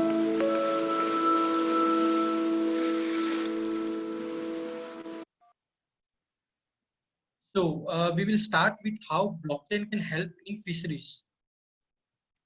So we have seen that in fisheries sector, when we are considering a value chain services, then the most important factor that links with this particular perishable product is called the quality. So whenever that fish enters into a supply chain cycle, then a parameter called quality is to be maintained. So for that, what we are doing, we are trying to trace this transaction which is happening from one stakeholder to another stakeholder till it reaches to the consumer. So we are trying to trace and track the quality of fish from catching till the plate. So using this blockchain technology, as we have seen in this video, that using that blockchain QR code, we can see the transactions that are happening. And also, if I combine the IoT sensors on this, then I can know the parameters of quality while transacting it from storage to another distributor. So what was the temperature of that product? So this way, what I am doing, I am combining all the data parameters which are coming out from the supply chain, and I'm just using a smart functions on that data to know the quality of the product and to track where my fish is at a particular point of time. So time traveling is something where I can know the instance or the stakeholder who is not practicing that standard operating procedure well. So I can identify using time traveling feature about the quality parameter. The next one is the rich data permission. That means as of now, we have seen that illegal sourcing of fish is also one of the headache for the world to know that from where it is happening and how it is happening. So what we are doing, we are designing a technology, we are designing a system in which whenever a data is inserted, so it will be completely tamper proof. It will have a rich data permission. That means once a data enters into a blockchain or peer-to-peer network, then it will be completely tamper proof. Then comes the real-time apps. So now as we are moving forward in industry 4.0 compatibility, so we required a latest technologies to be integrated on top of the blockchain. So when we talk about blockchain 4.0, so we can see that it is compatible to integrate IoT sensors which are inserted in ponds, which are inserted for water quality, which are specifically used when a fishery product is transferred from point A to point B in a cold storage. So we can know what was the temperature at a particular instance of time. So this way, combining all the next generation technologies and using the real-time data which are coming out from these IoT devices, we can know exactly, we can have that what was the problem at a particular point of time, why the shelf life was not maintained. So this way, blockchain will help us using these real-time devices. Next is the immutability. That means whenever any data is entered into a blockchain, so it becomes immortal. That means no one can come and see, no one can change, or no one should tamper. So we have seen that we are also connecting some e-governance schemes with this blockchain. So once we are connecting such kind of schemes, so the technology should be in such a way that once a data enters into this peer-to-peer network, then it should say that, okay, these are the immutable data, these are the tamper-proof data, so that the bad actors and the bad practices which are going on, we can eliminate these using data. Another concept is called semantic graph. So semantic graph is something which defines the scalability of a supply chain. Like say, for example, if I take an example of fisheries value chain services. So there are many stakeholders or many actors who are involved in this. So when a fisheries seeds are produced by or provided by suppliers, and it goes to the farming, and then from farmer, it goes to the distributor and further to storage and market, and last to the consumer. So there are a lot of data which are coming in. So we need a technology, we need a database that is completely scalable and which responds in such a way that once a scalability takes place, then in an instance of minutes, we should get the result out of this peer-to-peer network. And then is the decentralized manner. So we are using a system of decentralized distributed peer-to-peer network where different systems, different stakeholders can come and can participate in the peer-to-peer network. So now we will see the end-to-end fisheries value chain. So I have divided this end-to-end fisheries value chain into this 6 different parameters. So first is the data collection. So as we required at each and every transaction, we required some data to be inserted into the blockchain. Why? Because we have seen that at some instance we have data, but at another instance there is no data. So we need a transparency, we need a transaction based data that are coming from this, the end-to-end supply chain or end-to-end value chain. So once the data comes, then we require the validation of that data that is coming into the blockchain. So there are some parameters which we have to counter for that validation. And then processing of the data. So whether the data that is coming is exactly of that particular level or not. And then the security of data. So the security and the privacy of data is something which is really important, especially when we are connecting e-governance databases with these blockchain technologies, as well as the way we are storing this data so that in future we can scale up, we can further integrate other stakeholders, we can integrate other technologies with this data. And the last one is the data sharing. So data should be stored in such a manner that it should be secured, tamper proof, as well as it should be shareable. That means if there is some another technology which is asking for some restricted view of data, then blockchain should be in a position that it should share that restricted view of data to that technology. So we will cover one by one. First of all, we will see the data collection. So when we talk about blockchain technology, so the complete end-to-end cycle of fisheries is divided into three different schemes. The first one is the upstream. So upstream is something where the input suppliers are providing the data. Now here the most important part is that the quality of the produced fish will be completely dependent upon the input suppliers who are providing. Either they are providing the seeds, either they are providing the feeds, so that the quality through which they are providing will also be provided and will be integrated into the blockchain. The aquaculture production. So this is something, the data, it's coming from the farmer side. It is coming from the harvesting side. So once we are getting that data, we will be inserting it into the blockchain. And the last one is the downstream value addition. That means whatever supply chain takes place from farmer to primary processing to secondary processing, distribution, value and retail services, and then at the end to the consumer.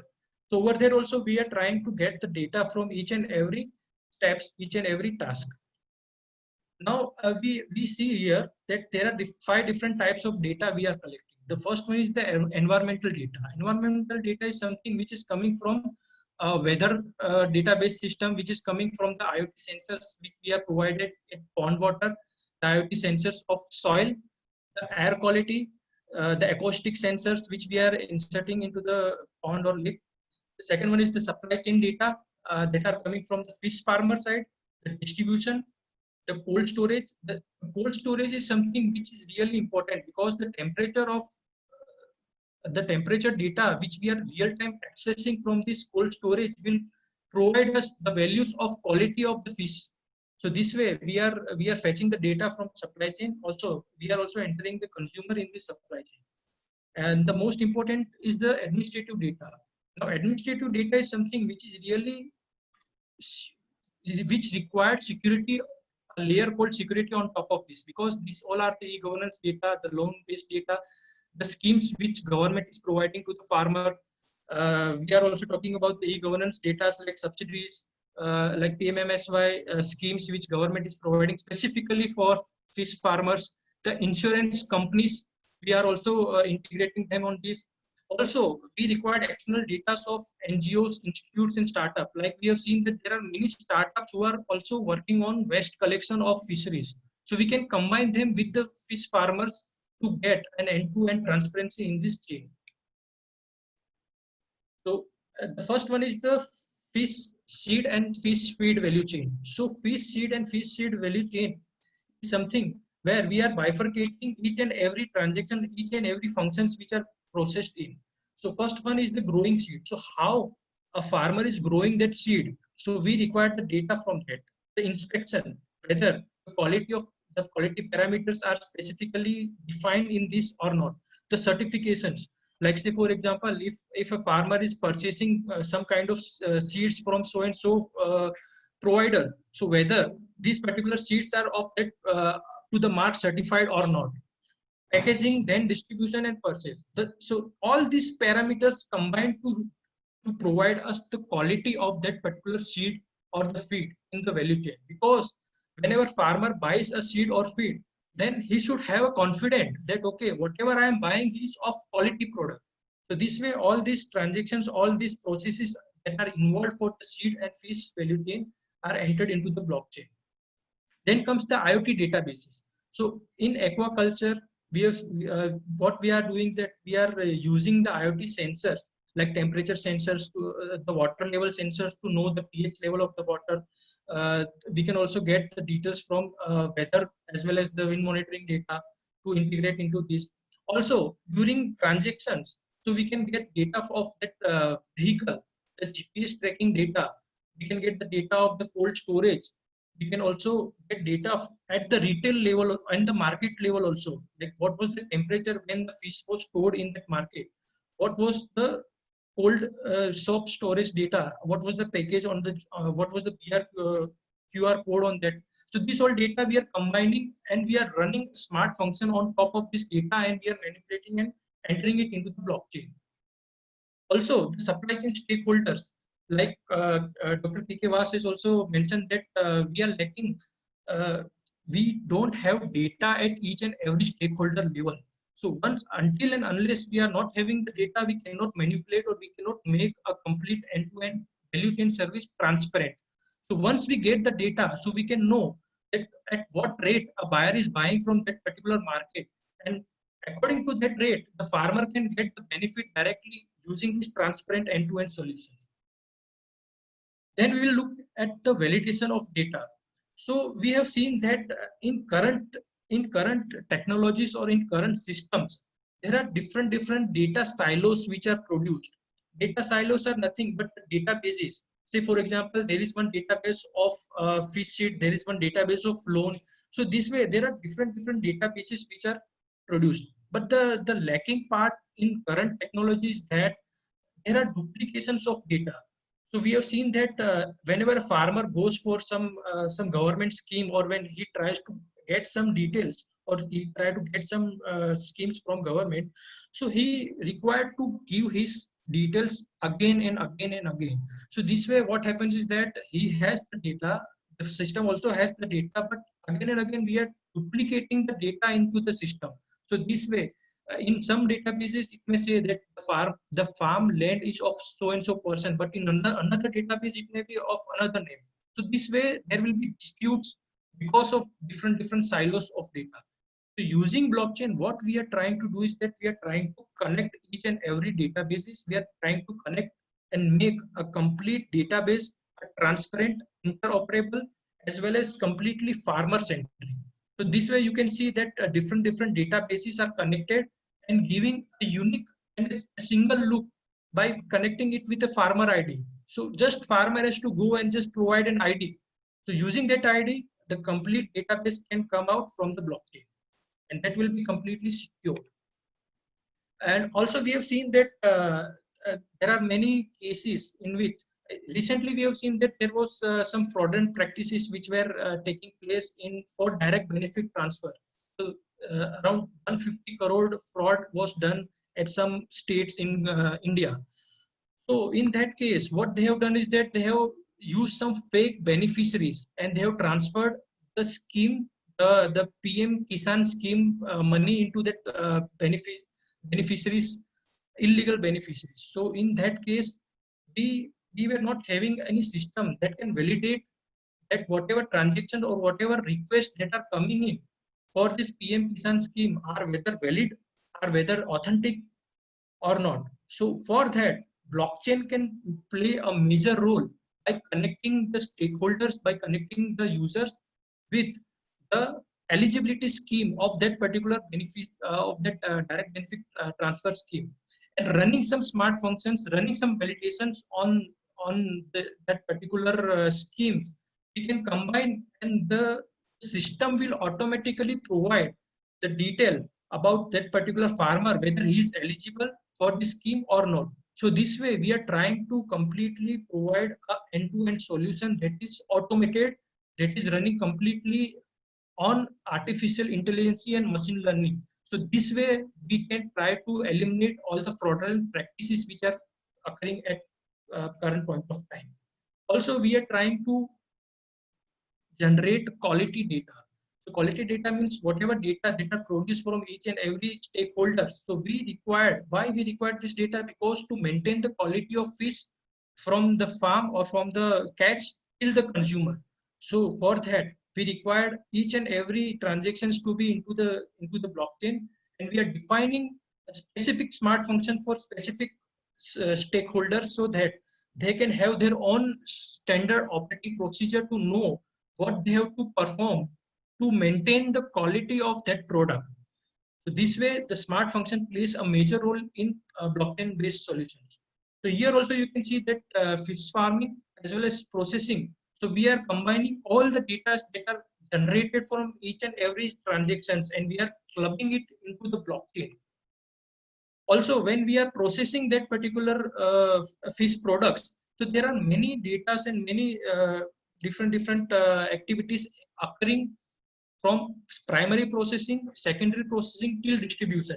Also, there are many waste that are also produced. So we can also play with the data from the transaction or from the point where the waste is generated, and give access to a startup who are working on waste management of fisheries. So this way we can combine and make a complete solution transparent. Similarly, logistic, we can see at a particular point of time, what was the temperature of that cargo, what was the geolocation of that cargo. So you can know and you can fetch the data from a specific point of time and enter into the blockchain in a real-time manner, so that you can know why the quality of product was not maintained while transferring it from point A to point B. Now we will look at the processing, the data processing. So first we will look at fund transfer to farmer. So we have seen that there are many cases where farmers are still waiting for government aids. So I will take one example like how blockchain will provide you an end-to-end transparency. So I will try to fuse different technologies, making it farmer centric, making it how farmer can get benefited. So we will take one example of flood.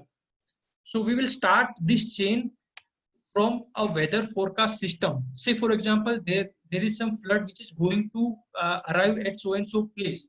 So what we will do, we will fetch the data from weather forecast system, and then we will combine it with the SMS gateway services. We will combine it with interactive voice response services, and we will shoot a SMS to the farmers who are living in that particular area, as well as we will shoot a voice call to that farmer's mobile in that local language, so that they can go to a safer place, because first of all the life of the farmer is most important. So this way we can inform the farmer that so and so place a flood is going to come.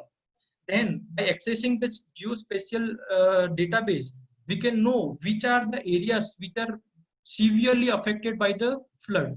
And through that database, if I combine with the land record database, then I will get the details of the farmers who are really severely affected in that area. So using that severely affected data of farmer, I will combine it with e-governance standard operating procedure. So this way, the Aadhaar ID will be combined with the land record data, as well as this will be combined with the bank details of the farmer. So this complete chain is working automated. There is no human intervention in this particular chain of blockchain. So you can see automatically the system will generate and will transfer the fund to the farmer's bank account, which is linked to that particular data. This way, the process which is taking years and years will complete within some interval of time. And further, we can also combine the database of insurance companies. Let's say, for example, if farmer has taken some insurance for that pond or for that lake, and that insurance company will also be given the data of the farmer who are affected, so that immediately the insurance claims can be waived off or can be provided. And further, if that farmer has taken some loan, then that loan can also be waived off from the land record database which is provided and which is linked with this. Now at this particular point of time, the farmers are someone who are really in psychological stress, because they have seen such a devastated they've seen that there is huge loss in their activities. So they required someone who can help them. So what we can do is that we can share the database of such an affected farmer with a Kisan call center. We can also share the data to local Kisan Mitra who can visit that particular village level, who can go there and who can provide some psychological help to the farmer. Also, we can share this data to local health centers and local health sevak so that they can know who all are the farmers who are affected during this flood. And also, the data can also be shared with NGOs in a restricted manner so that they can further help that farmer to come up and to start farming again, and further institutes and startup. Now, suppose if I wanted to see how this blockchain access the data from geospatial database. So what I will do, I will zoom in into the geospatial database, and I can know that which is the area that is severely affected in this particular area. So when I click on the severely affected area and I link this data with a land record database, and I will get a complete detail about the farmers who are living in this particular area, and their land record registry will provide the name and details of the farmer. And then when I link it with other databases, then I can know that who is this farmer, what is his account details. So this way we are trying to access a database, we are trying to make a complete system transparent, which benefit farmer, which is farmer centric. Now we will talk about the security of the database. So whenever we talk about security of database, the first most important point is that the data should be compatible with the FAIR principle.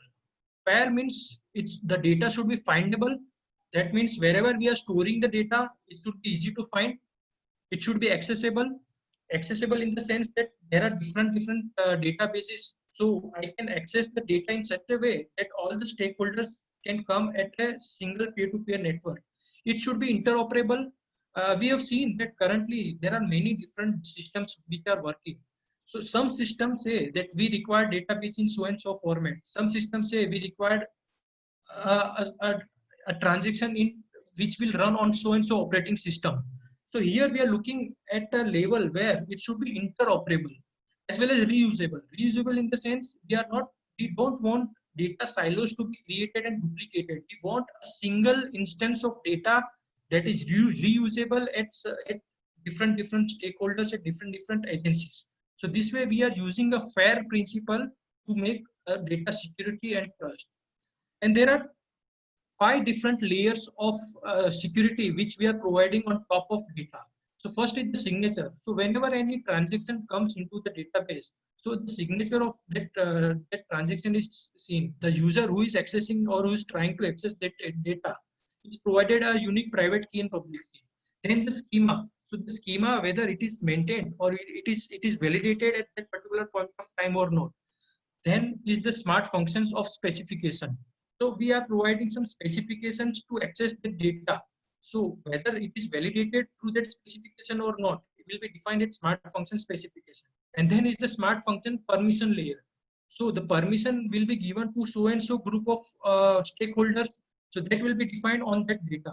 So say for example, if there is a database of farmers who required some PM Kisan scheme, so that data will be having permission to only the authorized persons who can access and validate the data. So this way what we can do, we can eliminate all the fraudulent practices which are happening. And the last is the duplication check. So we will try to mention that, okay, once a data enters into the blockchain, it is not duplicated in other systems. Now we will see the storage of data. So there are 2 different types of storage. The first one is the relational database and the second is the non-relational database. So relational database is something which are standard, which we are using or which we have seen, like for example, Microsoft SQL, Oracle database, MySQL. So they are formed in a table and row format and they are completely structured. While if I compare to non-relational database, then they are a distributed manner. So they are in a graphical format and there is no structural query language which is linked with this. So example of non-relational database are Flurry, Mongo, Document, Cassandra, CouchDB.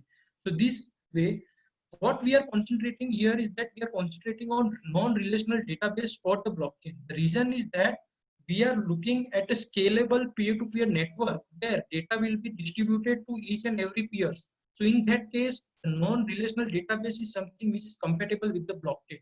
Relational database is only important when you are storing a data at a single storage or at a single data system.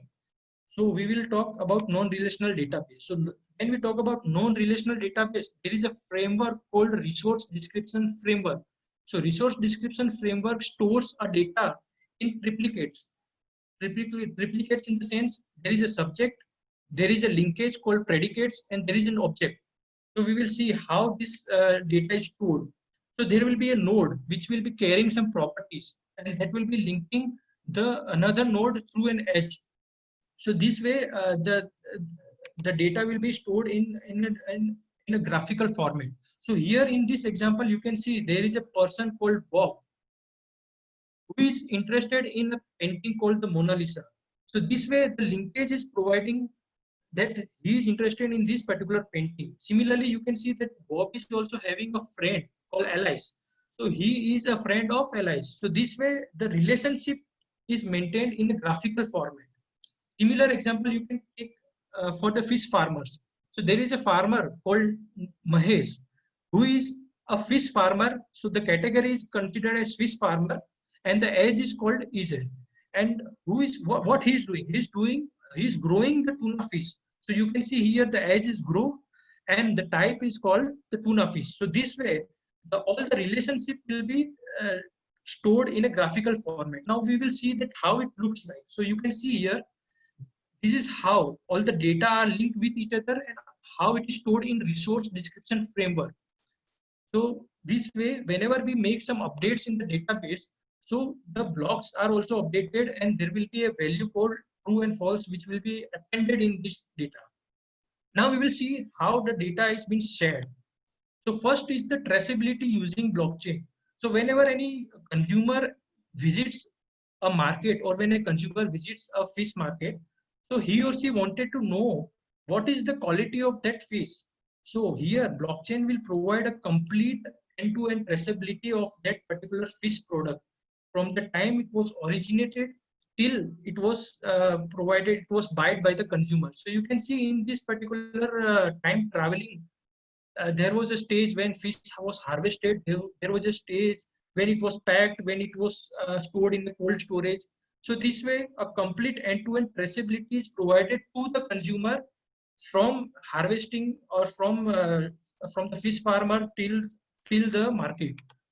Also, in this particular slide, we have seen we are trying to show that there is a very good concept called know your product.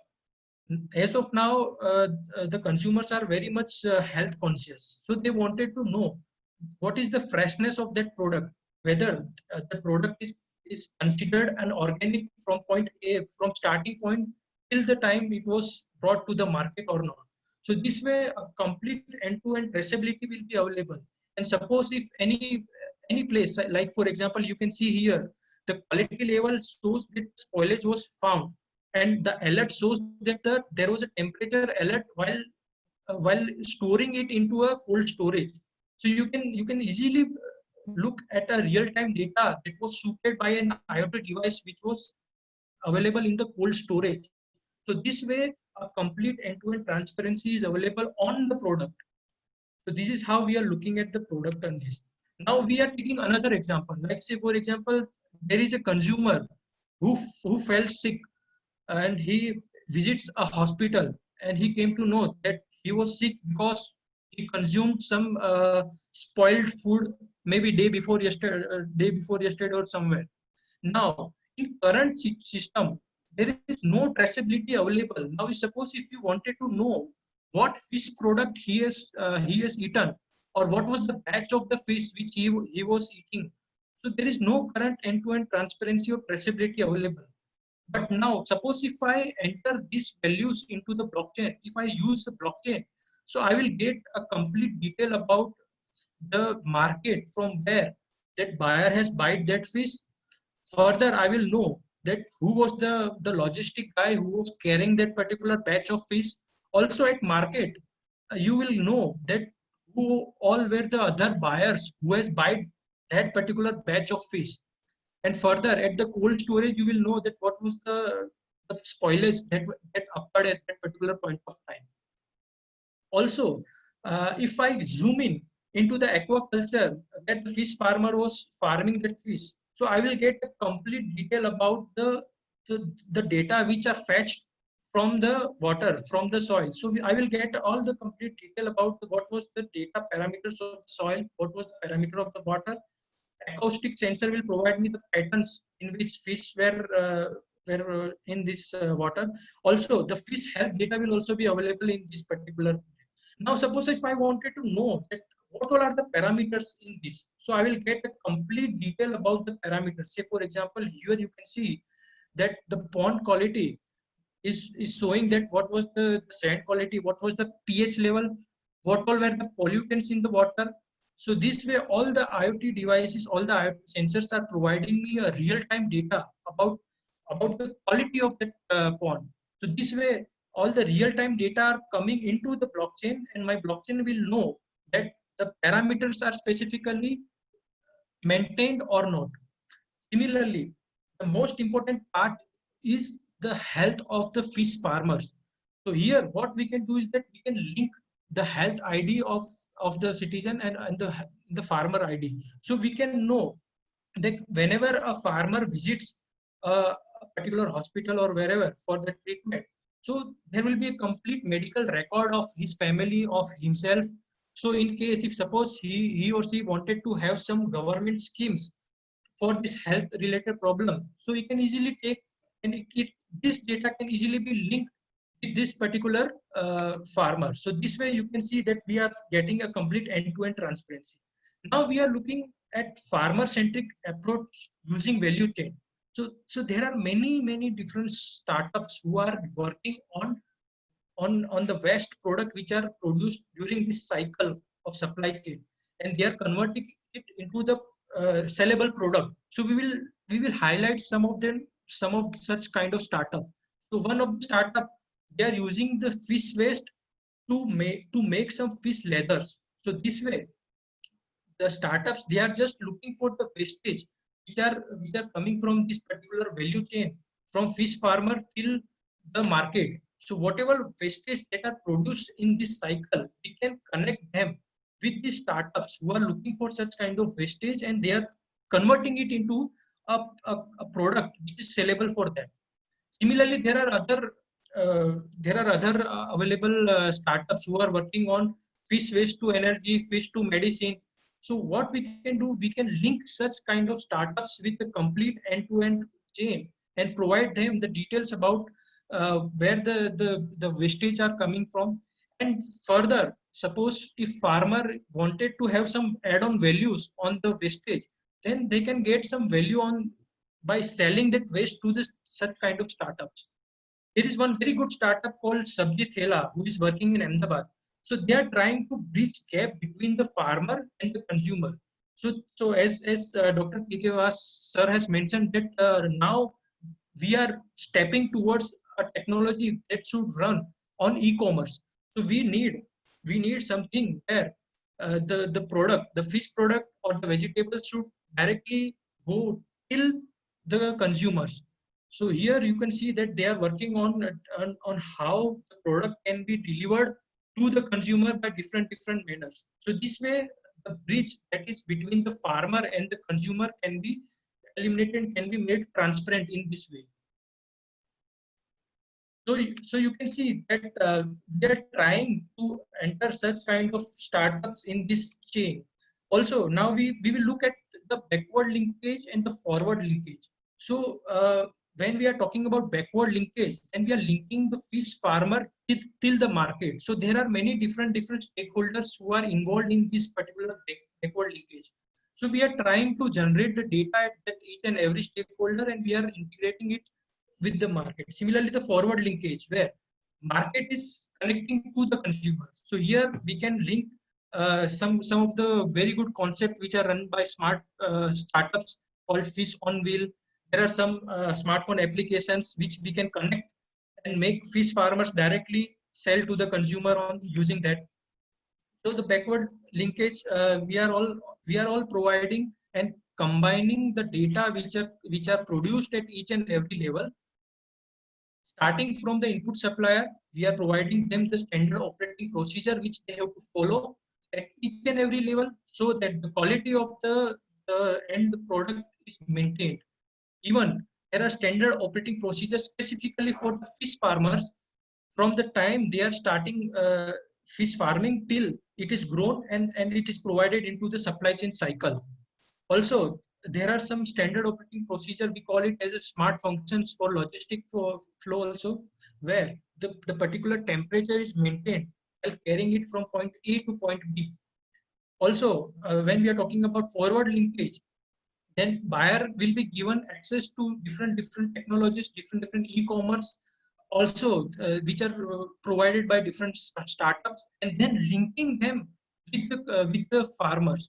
So we want an end-to-end solution that is compatible and that is transparent from consumer till the farmer, so that we can know who all are the middlemen, and we can eliminate all the middlemen who are just adding their margins in this supply chain. Now we will see the technology point of view. So the forward integration, where we are integrating different smart technologies like IoT devices, where water quality, soil quality, fish quality are maintained. There is GPS tracking for this, when a product is carried from point A to point B, so we can know what particular point of movement where it is. We are also using the blockchain QR code to integrate it. We are also using the smart farming technologies. So we are just taking the data from each and every devices, and we are integrating in blockchain. Similarly, the backward linkage.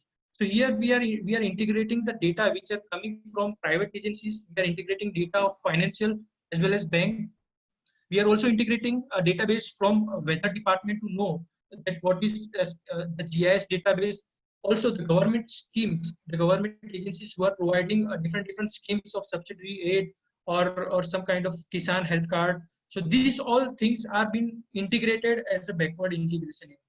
So here you can see that complete end-to-end blockchain. You can see how it looks. So there are some validations which are occurring through these IoT devices. There are some authentications, the smart functions which are running on this, and all these things are completely inputted into the peer-to-peer network of blockchain. And there are some front-end decentralized applications. Using that application, we can access the data from the blockchain. Now we can see how blockchain flow occurs. So the first flow is the data collection. So we are collecting data to environmental data. We are collecting data of production, which is coming out from the supply chain. We are collecting data of administrative, that is the e-governance data. Also, there are external agencies like insurance crop agencies. We are collecting data from them, and then we are running a smart function validation on top of that data. So there are smart operating procedures and the logics which are defined on the data, that how the data is to be manipulated. And once the condition is fulfilled, then only it is allowed to go into the data security. Otherwise, the issues will be triggered and it will be displayed. Then comes the data security. So in the data security, we are using a concept of public and private key for validating the request which is coming from the input users. And then we are using a 256-bit encryption to validate and to insert it into that. Also, this hash function will provide a unique hash key to that particular request and block to integrate it. And through the fault tolerance algorithm, it will go into the blockchain cryptographic, and it will be stored in a graphical database. And if any one of this data security condition is not fulfilled, then it will terminate the block, and it will trigger the reason why the block is not appended. And then comes the very beautiful thing called resource description framework for data sharing. So these are some open technologies which we are using in blockchain. So through these open technologies, we can easily share the data with external users or external APIs, where they can have the data, and we can also have the restricted format of data to go outside the blockchain also. Now, to conclude this, I will say that blockchain is providing a trust between the farmer and consumer. It is providing a secured peer-to-peer network where a complete database is stored from the farmer till the consumer. It is shared, it is interoperable with other technologies and other systems. It is providing a delivery, like you will get a confident whenever a consumer buys a product, he will get a confident about the quality of the product. Also, it is providing a leverage by interconnecting different kind of system and different kind of databases in this. Now, if we talk about what we can do next, what we can do next is that for this particular doubling the farmer income by 2022, by looking at the benefits of the blockchain, making it farmer centric, we can run a pilot project like by targeting one of the fish cooperative society or one of the state, and then combining our expertise, we can create a complete peer-to-peer blockchain network in this case. And also, before I would like to end up my presentation by saying that you can't solve a problem on the same level that was created. You have to rise above it to the next level. This is possible through innovation and technology. So thank you very much for giving me this opportunity. Thank you, Mr. Umed Singh Sekhavat. I thank you from my bottom of my heart.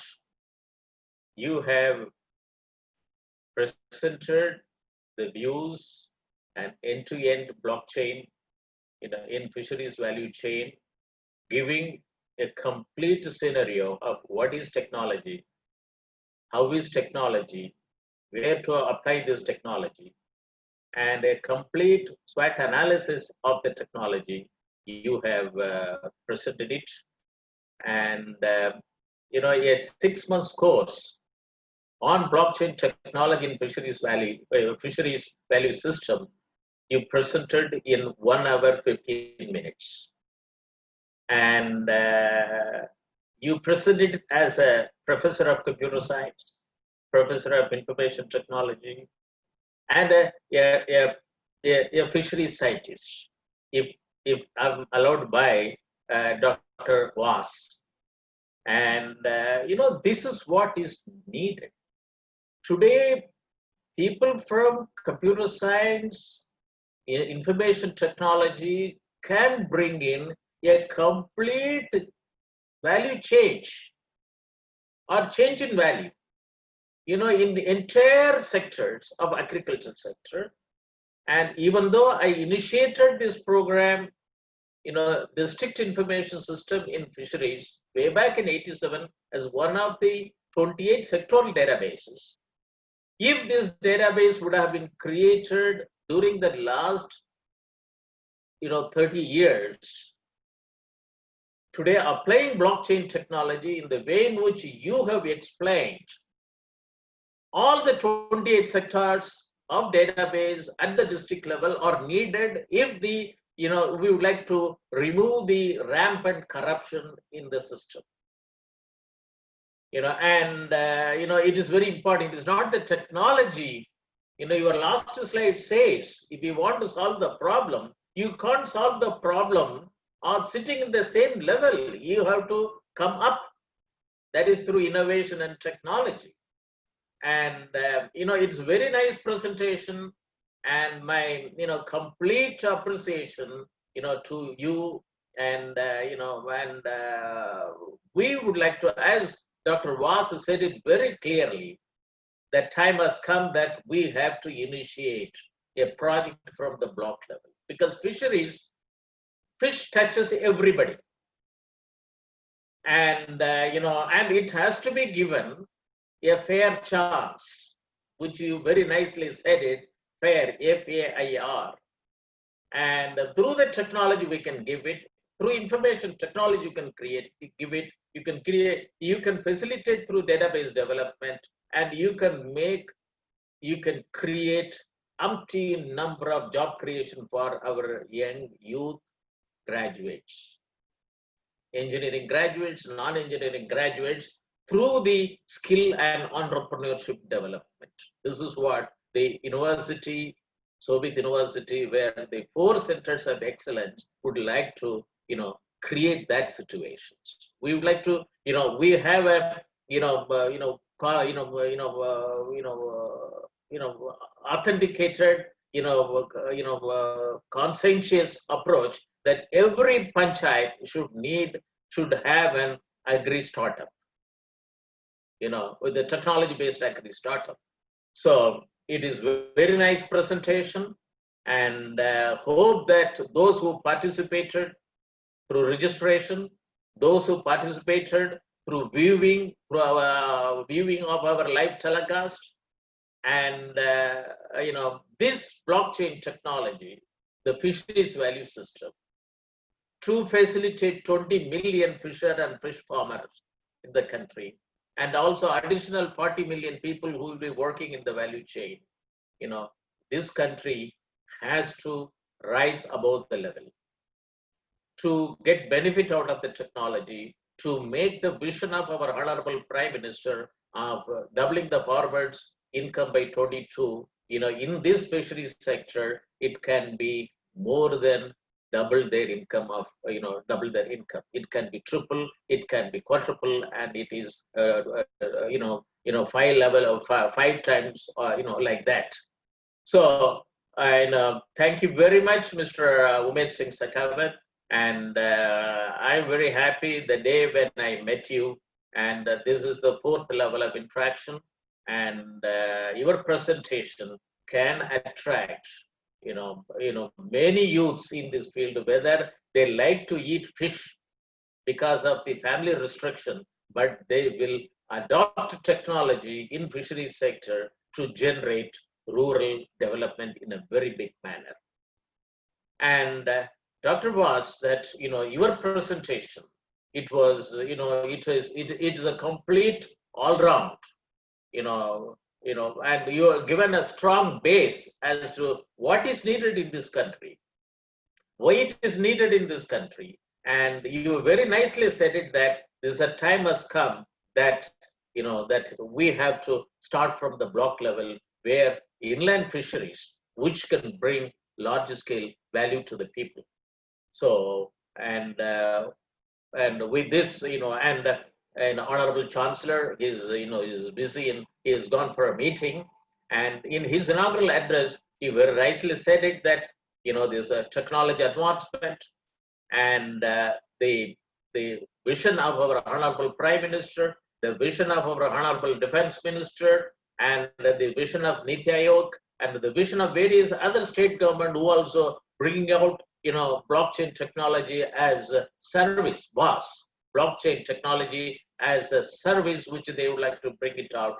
But we would like to, as we have initiated the inland fisheries value chain as a post-COVID program from the university, we would like to work with the institutes who are working of eminence in the fisheries science and technology, in the state governments, and various other, and National Federation of Fishers Cooperative Societies, and other NGOs who are working in this area, and also, and more importantly, the blockchain technology startup like SSB Digital Private Limited, wherein Mr. Umed Singh Sakhawat works. And it is a big day today, as far as I am concerned, because if I would have got, or if Mr. Umed Singh was born in 1980, and if Dr. Was, I would have got his help when he initiated District Information System program, today Fisheries Informatics network in this country would have been a reality. And we should make it, because we are working on a an approach, mission. This is needed for this country, and we can and we should provide traceable fish to the entire world with the traceability. When Netherlands can do it, whether Pacific Islands can do it, whether New Zealand can do it, when Fiji Island do it, why not India? No, this is that one which we should raise it in our mind. So I thank the Honorable Chancellor, Shri Kanwar Shekhar Vijayendra, Dr. K.K. Was, Mr. Umesh Singh Shekhawat, and Mr. Akhilesh Singh is the man who worked behind the scene to make this program successful, and the valuable participants who have been patiently, listening to our lectures during the last 2 hours, and 30 minutes. And I was also told the postgraduate students of marine science from Manoormani Sundarnar University from Kanyakumari, they are also participating in this program because to take advantages of this blockchain technology in fisheries science. So I would like to announce to the participants that we have launched a postgraduate diploma and diploma in blockchain technology in agricultural commodities value chain. And I'll be very happy if the students and the students, those who are undergoing, they are in the campus, and also the graduates, who are outside the campus, if they are interested, please join. Please see for notification on our websites. And with this, I would like to, say greetings to all of the participants. And and meanwhile, I think Dr. Was is raising his hand. I know, Dr. Was, you would like to say something? Yeah, I on my behalf will also like to thank and appreciate the Shekhawat ji for his very wonderful presentation and a lot of information, which perhaps we were listening for the first time. And I will also suggest that the film that he showed about the tuna, how the traceability, the blockchain technology they are using for tuna, I will same thing we can devise for our Hilsa fishery. It's a Hilsa fishery in the Bay of Bengal. We are sharing the stocks with Bangladesh, with other states, and Hilsa fishery is very important in our eastern region of the country. So perhaps this traceability, because we also want to identify our stocks, which are being fished by the other countries. And I feel that can be helpful for our Hilsa fishery as well. I feel that piece of technology can be also used for Hilsa. Thank you. Dr. Was, taking this as a clue, we will work on a project mode, with you, with vast experience, and from the Center for Agriculture Informatics and Income Studies, and Center for Agribusiness and Disaster Management Studies, and Umesh Singh Shekhawat, blockchain technology startup. We will work on a project mode in association with, Fish Cooperative, and also ECO, which is an NGO which is working in Northeastern region. We work on a project mode to bring in this, technology innovation in the fisheries sector in close collaboration with, the Ministry of Fisheries of Government of India and the State Department of Fisheries.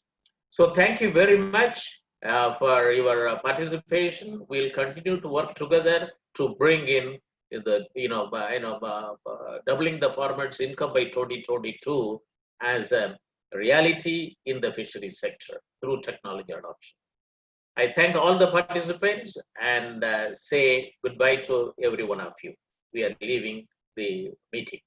Thank you.